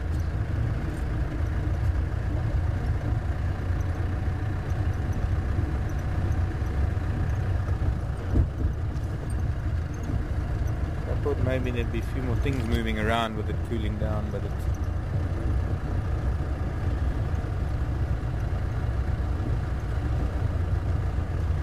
Monica wants to know if we're going to see any wild animals. Mind the bumps.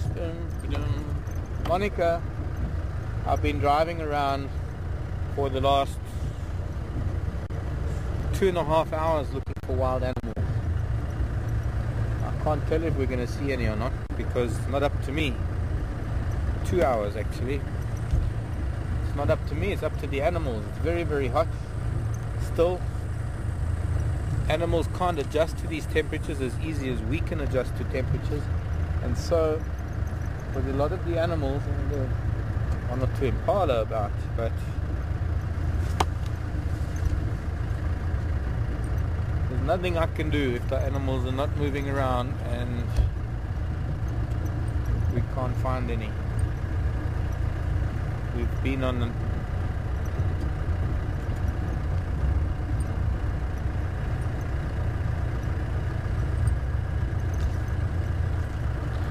hello dear. Some serious radio. It must be electromagnetic fields that are interfering with comms today. Hello dear. Dear. How do porcupine quills come out of the porcupines? Fair question. They don't shoot out, dear, as you may have heard. As you say, you may have heard. Here are some more wild animals. They're not very cool. They are wild, but they're not wild as in going crazy. They're wild as in living in the wild and free. But they're very dainty. Hello girls. No, they can't shoot the quills out, but the quills, dear, are essentially hairs. They are just modified hairs. They're just enlarged hairs. And just as we lose hair, porcupines lose their quills. Naturally, they fall out. They come out in their aggressors because they have this ability to be able to tuck their heads deep into a bush, and they raise their quills. It's like a cat raises all the hair on its body.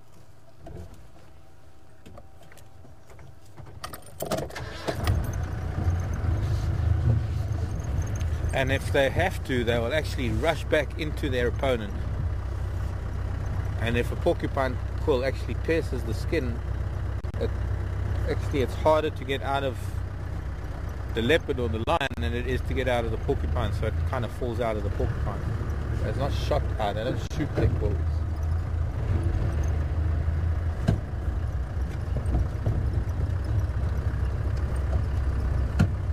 A lot of the quills that we find are just natural shedding of quills, like birds shed feather, like we clog our shower drain with our hair. Or anything like me, losing hair at a rapid rate.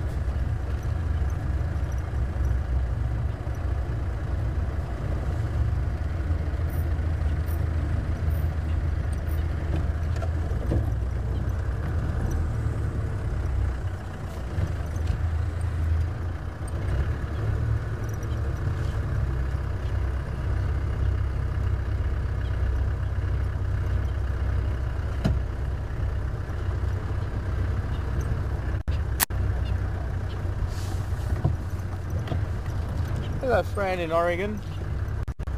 The wildebeest stay in or do they migrate? No, neither. They don't stay in June, don't migrate. We don't have a migration. We don't have numbers like we have numbers in places like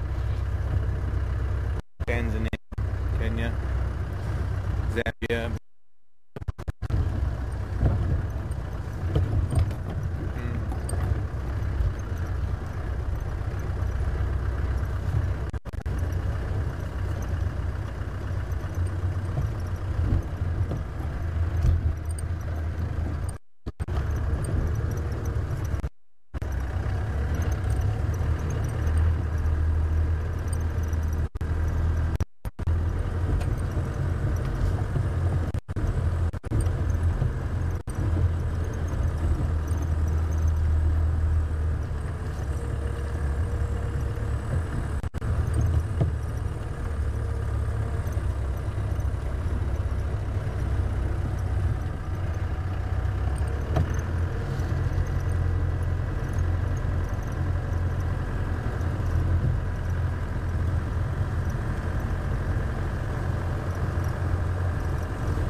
can't I find those birds now? Oh. Oh.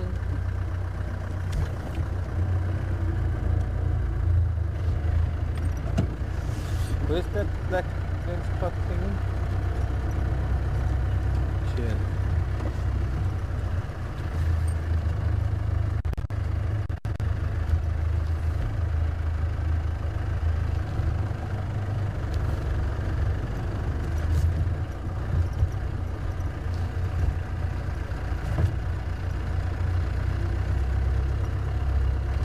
Okay, so I was talking about wildebeest operations and things, and we just don't have here in the Kruger National Park, or let's put it this way, just in Djuma. We have one group of wildebeest that seasonally use the open area near camp, but they don't migrate. They use this open area, they use Impala Plains open. And we had the male came back again the other day. We hadn't seen him until today. Tracks in his dung. And maybe the females are going to be coming back soon, because every year they come back to the open area near camp to have their babies. So maybe we'll have them there again for December. We'll have to wait and see.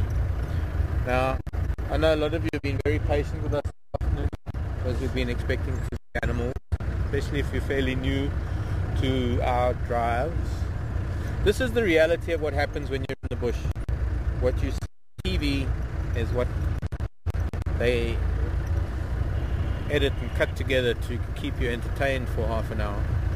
But what happens in reality is you've actually got to drive around looking for these animals. There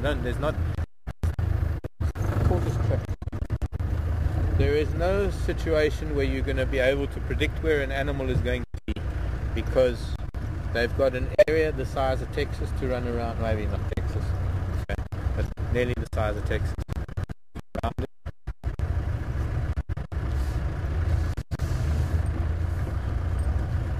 And their behavior changes when temperatures change. Yes? Yes. You were saying?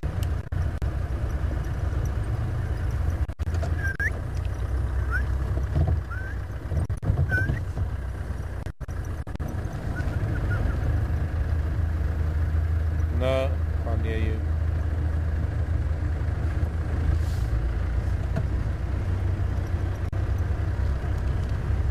Pardon?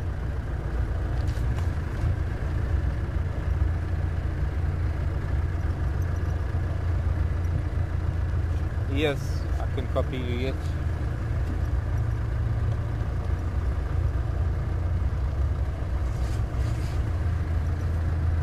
Hello Sarah, I'm wearing a new hat today. No. This is my hat I'm always wearing.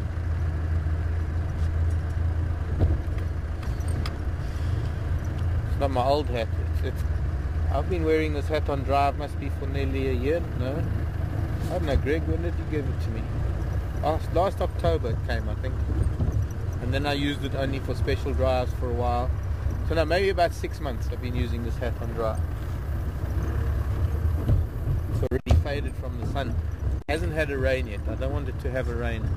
If it's going to rain, I'm going to wear my old hats, even if they leak. We've just come down from Buffelshoek on Sandy Patch North. We're now back on Sandy Patch, and we're taking Impala Road down south.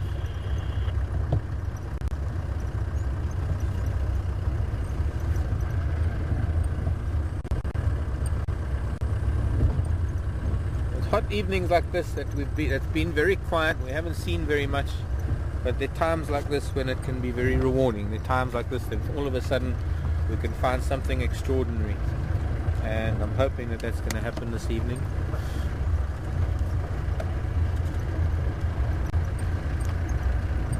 But I have to tell you,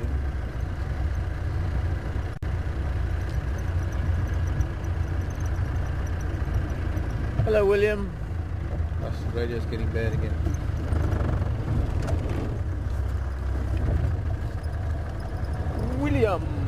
wants to know if porcupines will ever share burrows with aardvarks and warthogs. Well, I've heard stories about warthogs using the burrows at night and porcupines using the burrows during the day. I don't know how much truth there is in that, I have to be honest. And that the warthog goes in backwards and the porcupine goes in forwards, and if the porcupine, or rather, if the warthog comes home too early before the porcupines left the burrow, then the poor warthog gets pricked in the behind by the porcupine who's still, I don't know. I can't say that I've ever noticed animals sharing burrows. I've noticed where porcupines live and only porcupines go in and out. I've noticed where warthogs live and only warthogs go in and out. And I haven't noticed enough places where aardvark live to be able to give you an answer on aardvark. But I would imagine they prefer to stay alone, especially since they're also nocturnal, which means they come out at night, just like the porcupine. And it'll be pretty uncomfortable underground for an animal like an aardvark to have to share a burrow with a porcupine. Maybe it happens, maybe in some places it has happened, but I don't know about it.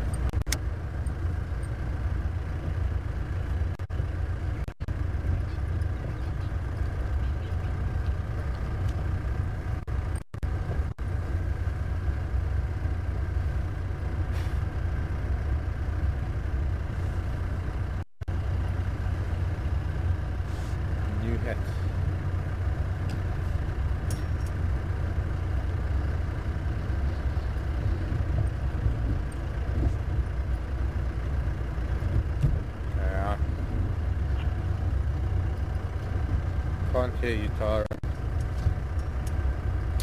Sorry. I got the Rita part. Got a leopard in under that. But the crackling wouldn't allow me to hear anything else. It must be EMF. Solar radiation or something. In fact, I can see the rays. Look at that, you can see the rays in the sky.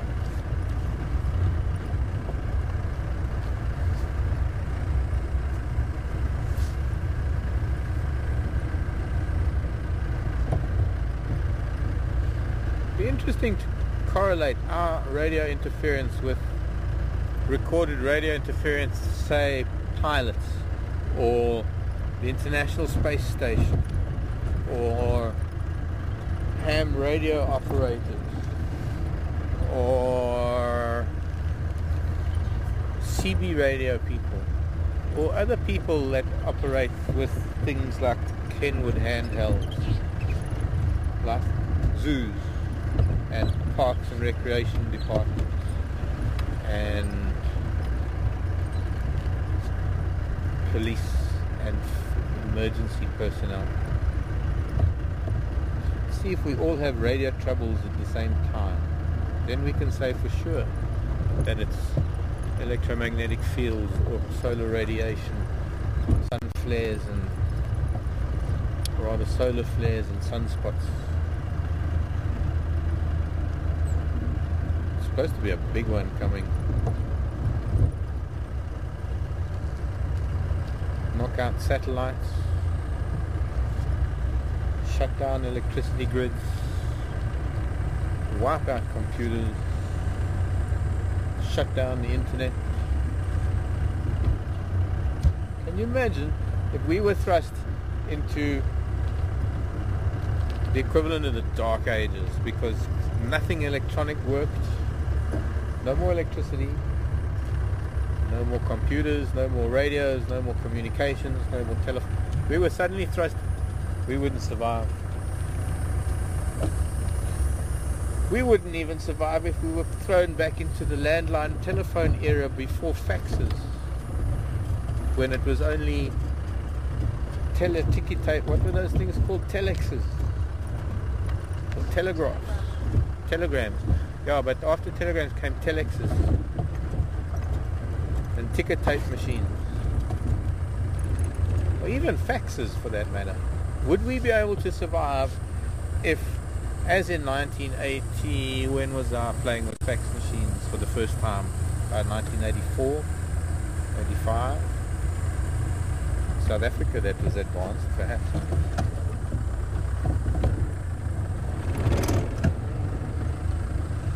If we had to go back, revert back to the best way of communicating was a fax machine,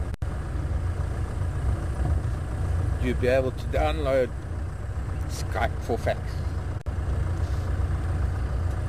Facebook fax application, except you'd have to fax your latest update to all your friends, and only they would be able to see it because they'd get a hard copy, and they would have to then fax it to all their friends.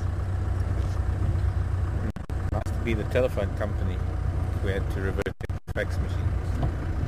Any of you young viewers out there know what a fax machine is?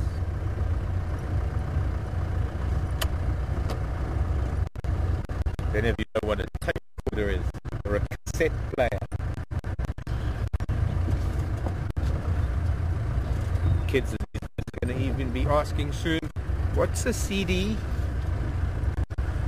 Well, like two youngsters were overheard even 6 years ago. CDs, oh, they're so 90s.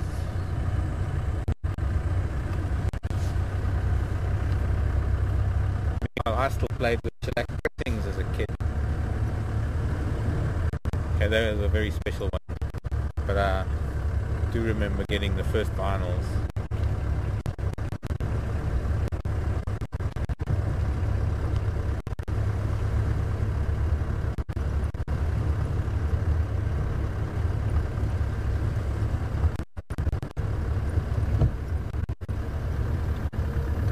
Sitting with the radio and on one of those monophone, or the guests having drinks.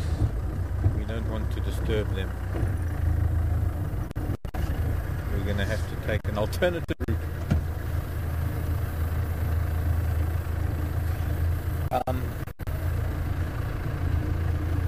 Yes. And turn around. Cool.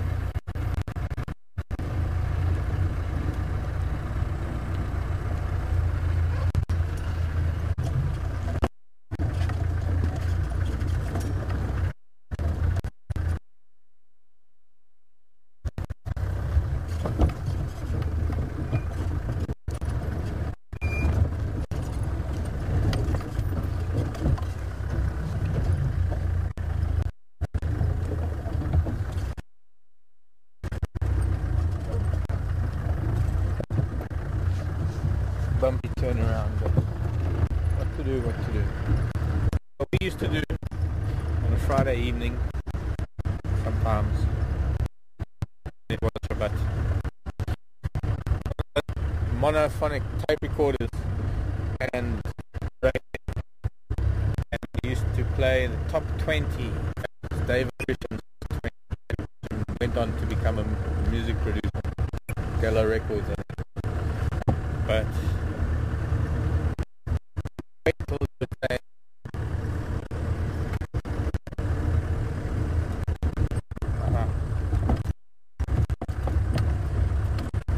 Something against me.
don't quite like bad signal areas to shut me up quickly.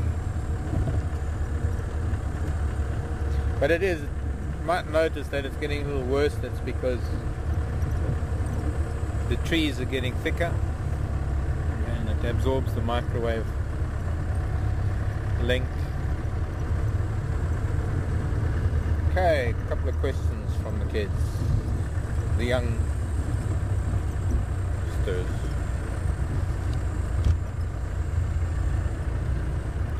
Hello, Michael in New York. Michael is 12. Gee, Michael, you just made 1900s.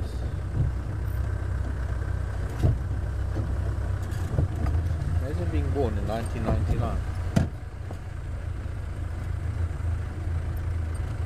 Michael wanted to know if an animal has ever run into the vehicle. No. Michael said, fortunately not. Sadly, I have seen other vehicles that have had animals running into them. But I haven't had an animal running into my vehicle, no. This can get a bit bumpy, Becky.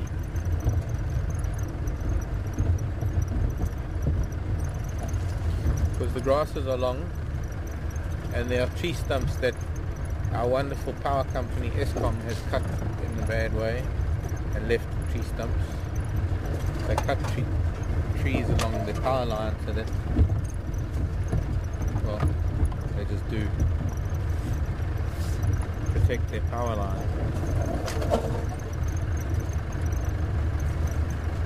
Strange to be only one phase, but well, brings us power. We can make things like ice water that are no longer ice. There's one of those bumps.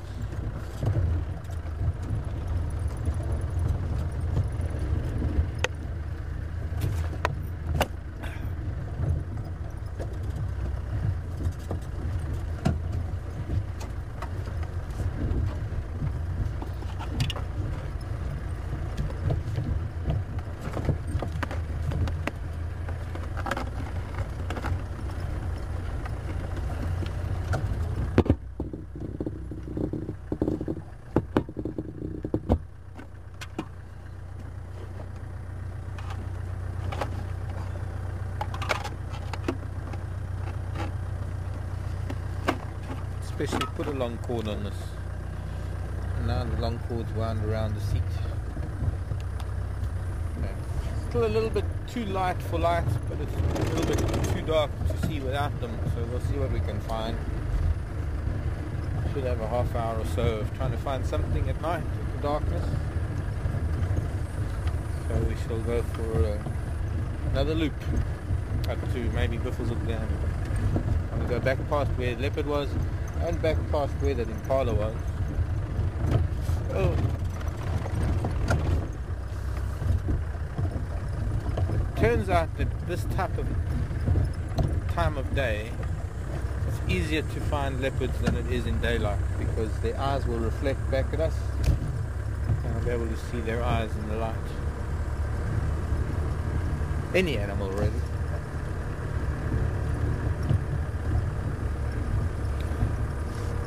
Hello Michael, this is another Michael.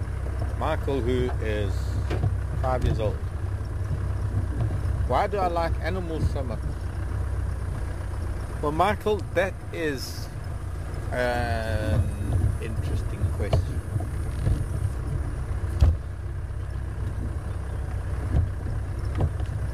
Why do I like animals so much? Because they're animals. Because I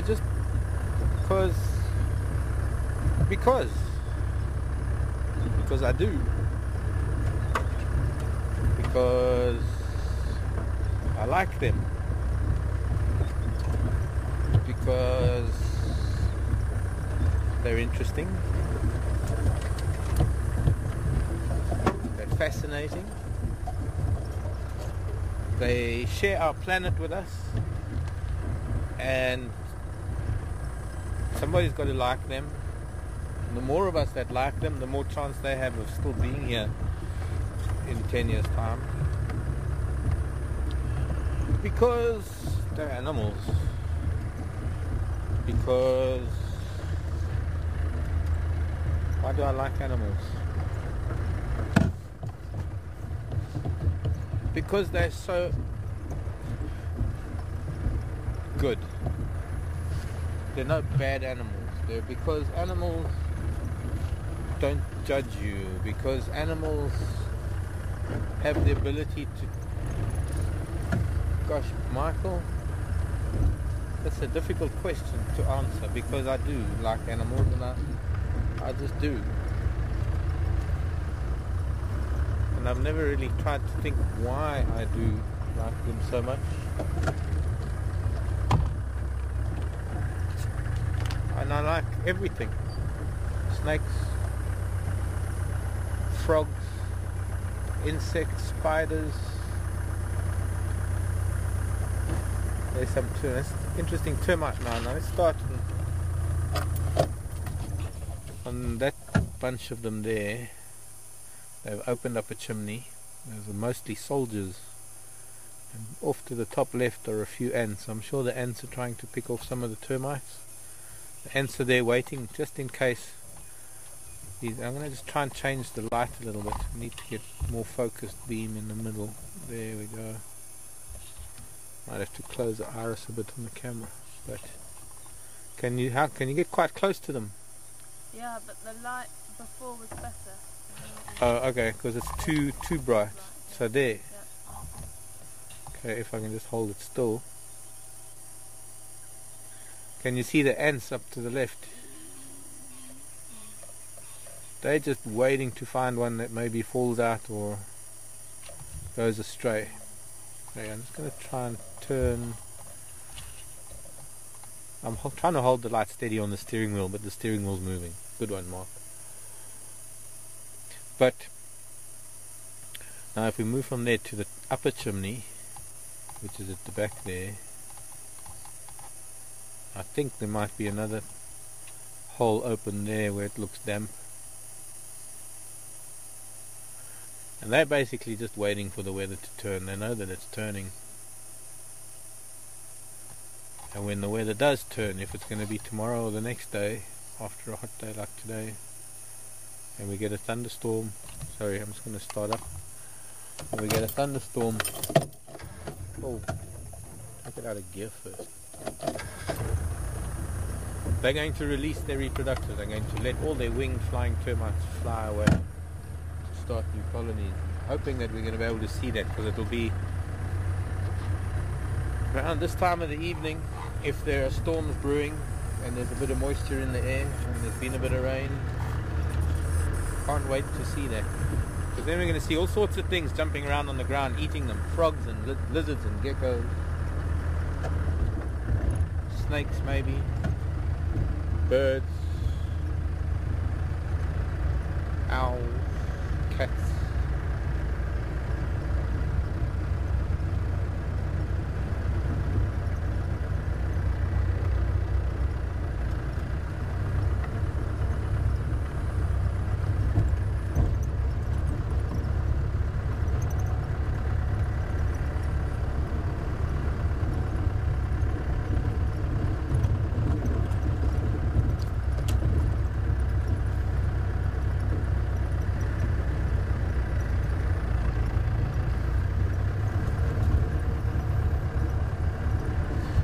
Hello, Bear in Canada, asking if animals change their coats like they do up in Canada seasonally, getting thicker coats in winter.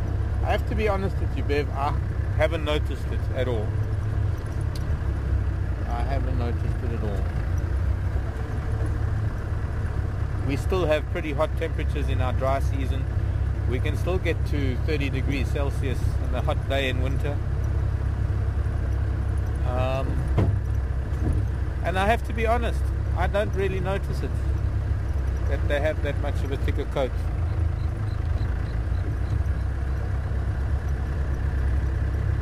I can't really give you examples.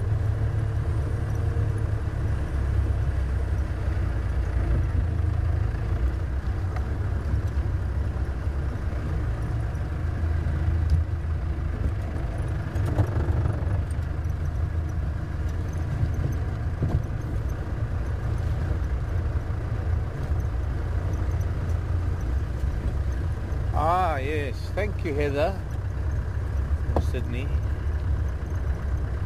Heather was reminding me, for Michael, who asked earlier about animals running into the vehicle. I had this elephant once that walked right next to the car on the left-hand side, and her tail knocked the car.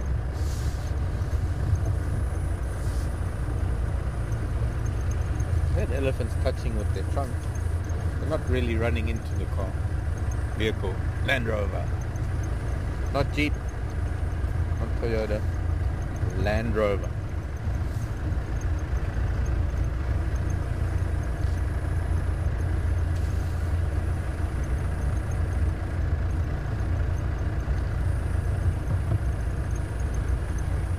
Although if Jeep or Toyota were willing to sponsor me a vehicle to drive around the bush with a camera, I wouldn't say no. I prefer it if Land Rover did. Land Rovers go more places than Jeeps and Toyotas. Right, what we're looking for are animals that come out at night. So any animal that we normally see during the day, we're not going to stop for, even if they were around. Because of course, as we saw earlier, kind of hard to see anything this afternoon. Even those big elephants disappeared somewhere.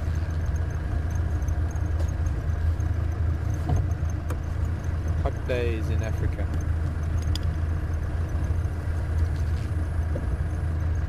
I'm hoping we're going to get some rain after all this heat, because it's drying things out rapidly.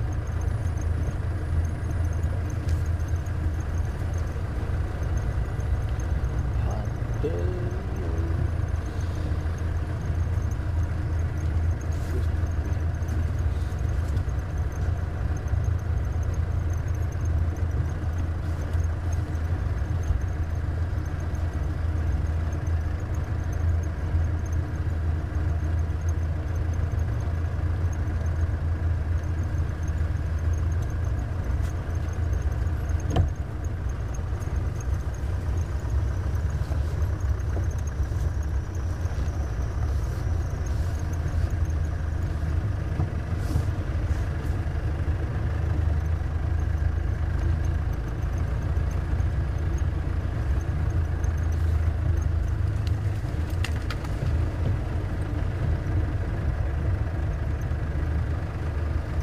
Hello Debbie, wanting to know what a cut line is. We keep mentioning a cut line.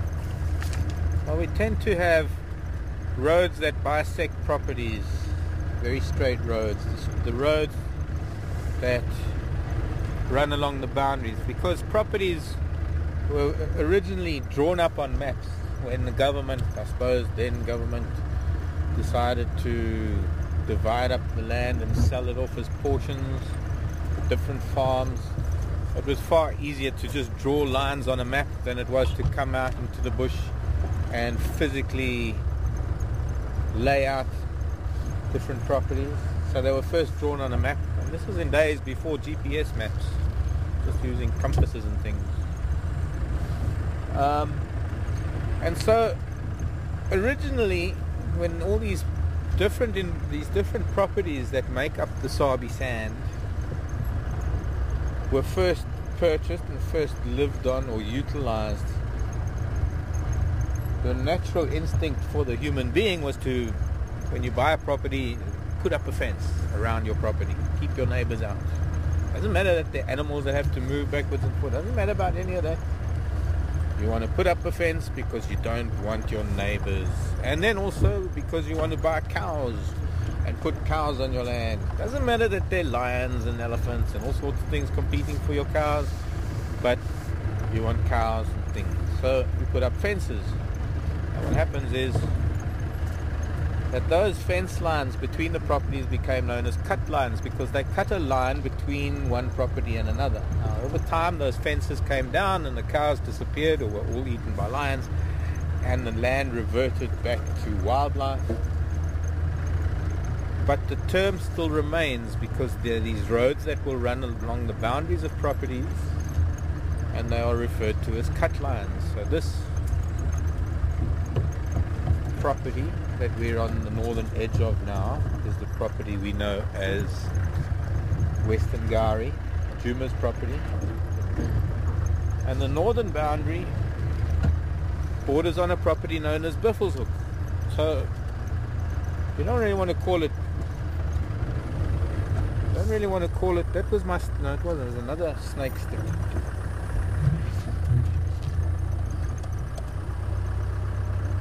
No, not such a good one. It's not as good as this one, another one that I got. So it wouldn't really make sense for us to be Juma and call it Juma Cutline. There's an animal, a very fierce animal. It's got huge teeth. Well, it's fierce if you're a grass blade. If you're a grass plant, it'll come and eat you.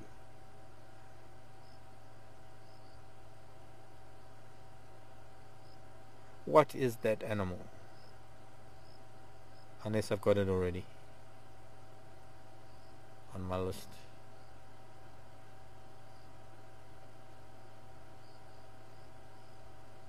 And I'm not interested in hearing about Easter bunnies, because it's not Easter. Although it could be the Easter bunny on holiday and has to work around Easter. It's got the whole year to play around wherever it wants to. But it's not a bunny.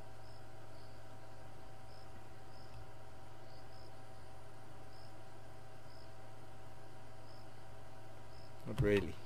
Okay, I don't want to shine the light on it too much. It's good enough.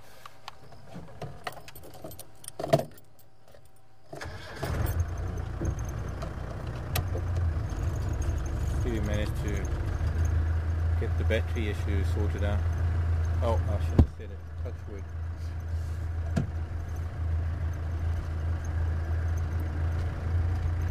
So, as I was saying, the road that we're going to touch on now is known as Buffelshoek cut line, because it is the cut line that cuts a line between the property known as Buffelshoek and Juma.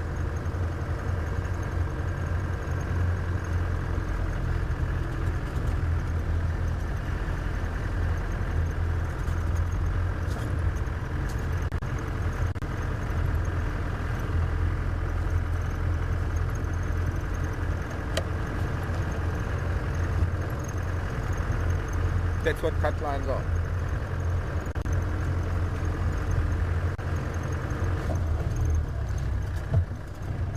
What would you call them in other parts of the world?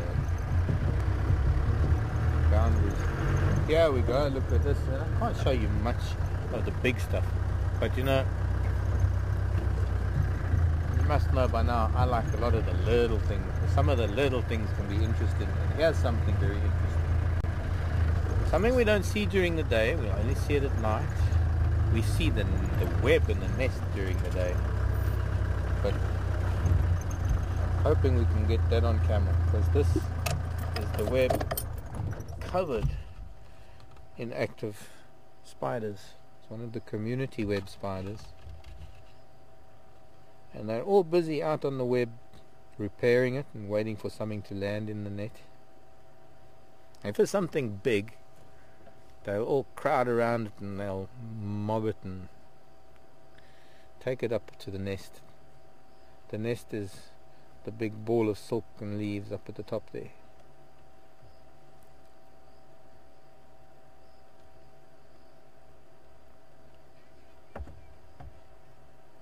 Thank you, Angie. Angie said it was a scrub hare. Indeed it was. Thank you, Angie. Oops, dropped the light.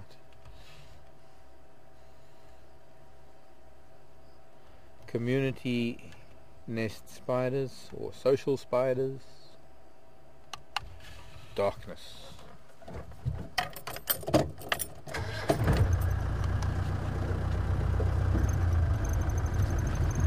Good night, spiders. Happy hunting.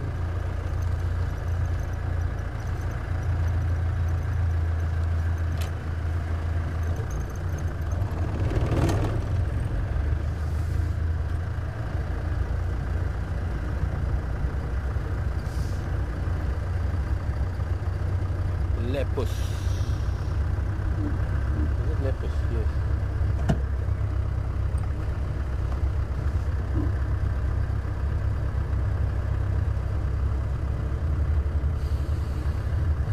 Beautiful evening.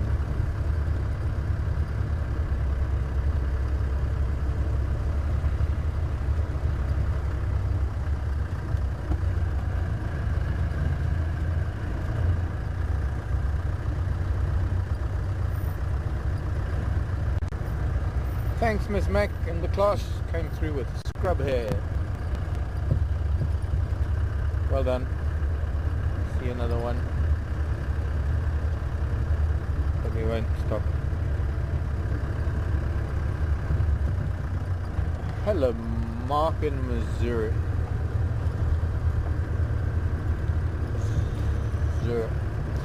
Mark wants to know what Gunda means. It's kind of shortened version of the African name for a tractor.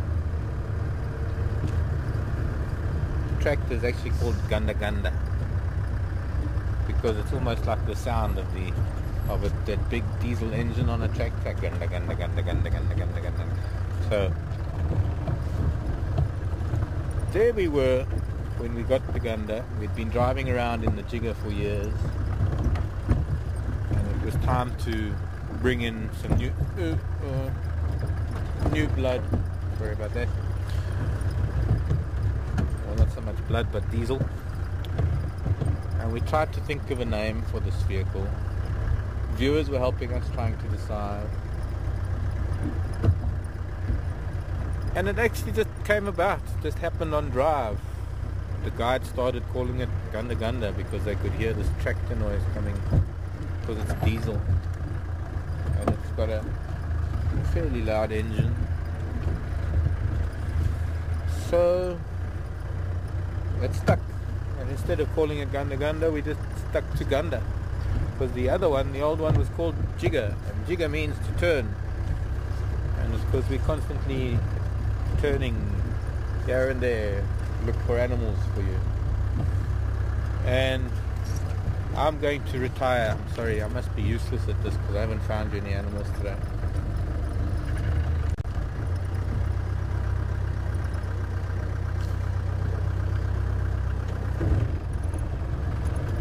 I might be able to find you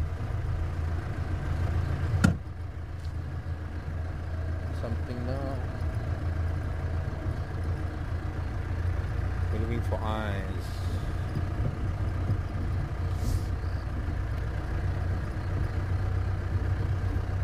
Time is ticking away. The sand is almost finished falling through the hourglass.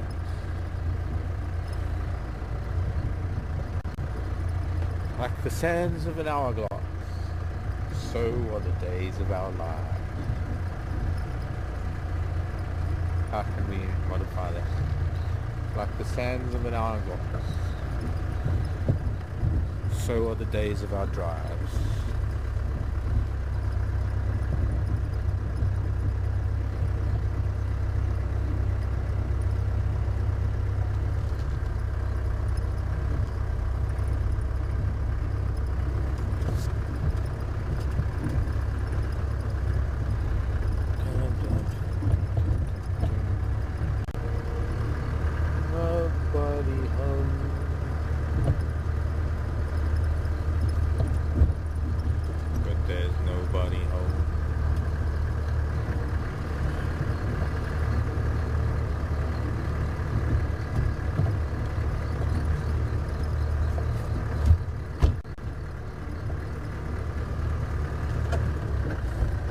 Not even a nocturnal primate peering at us from behind a tree.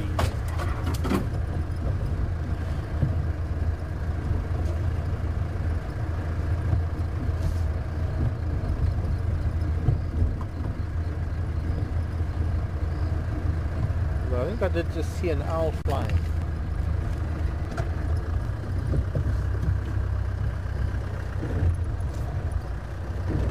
Maybe I've been watching too much Harry Potter.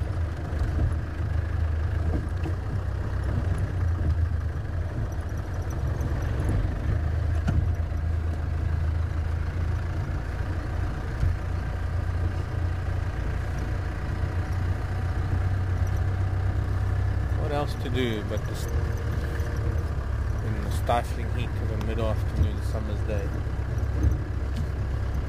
watch a movie. Should have had a swim instead.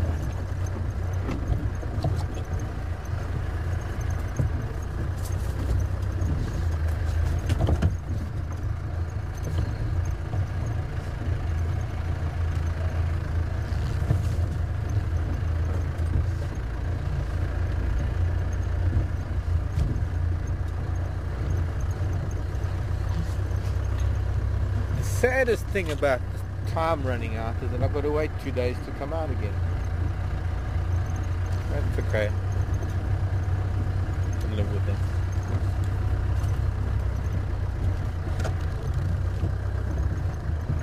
Ordinarily it's 3. I'm doing better.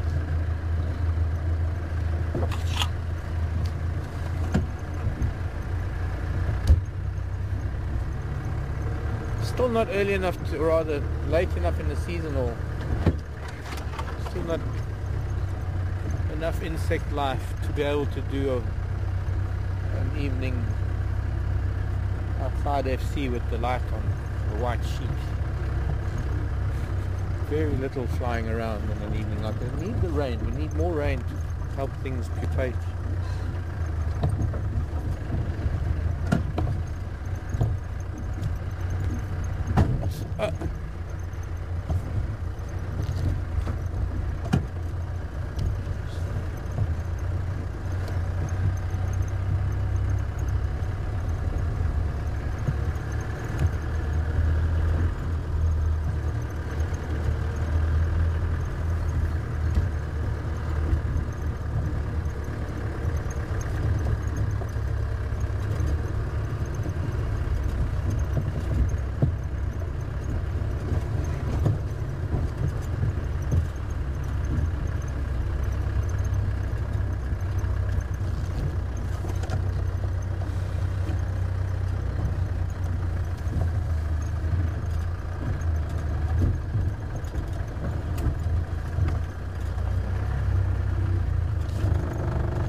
Goes to show, it could be a cold grey day or a really hot sunny day and you don't see anything. It's got to be good temperatures in between, just average temperatures and average weather, and then we see lots.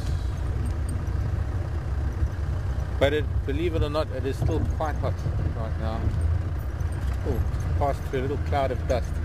That means there's maybe something up ahead, or could just be that another car drove this way earlier. There's a bit of dust in the air, maybe buffalo moving around.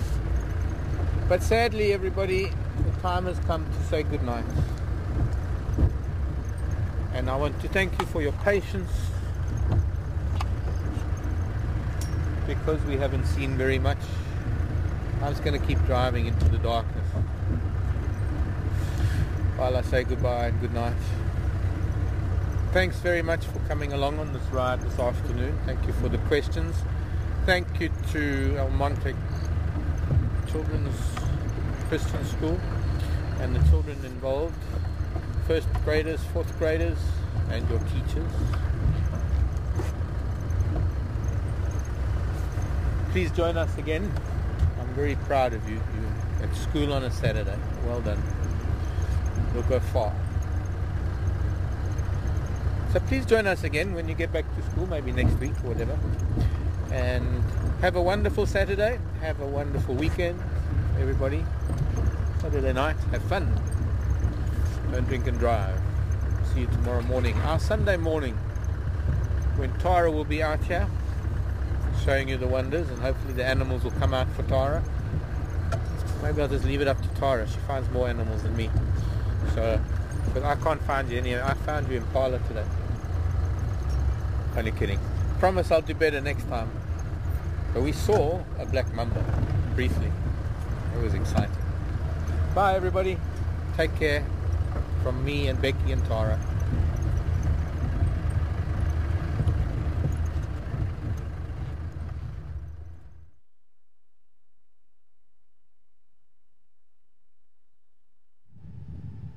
Hi everybody, this is Tara in Final Control. Thank you very much for joining us this afternoon, and hopefully we'll have some luck with some animals tomorrow morning. Keep your fingers crossed.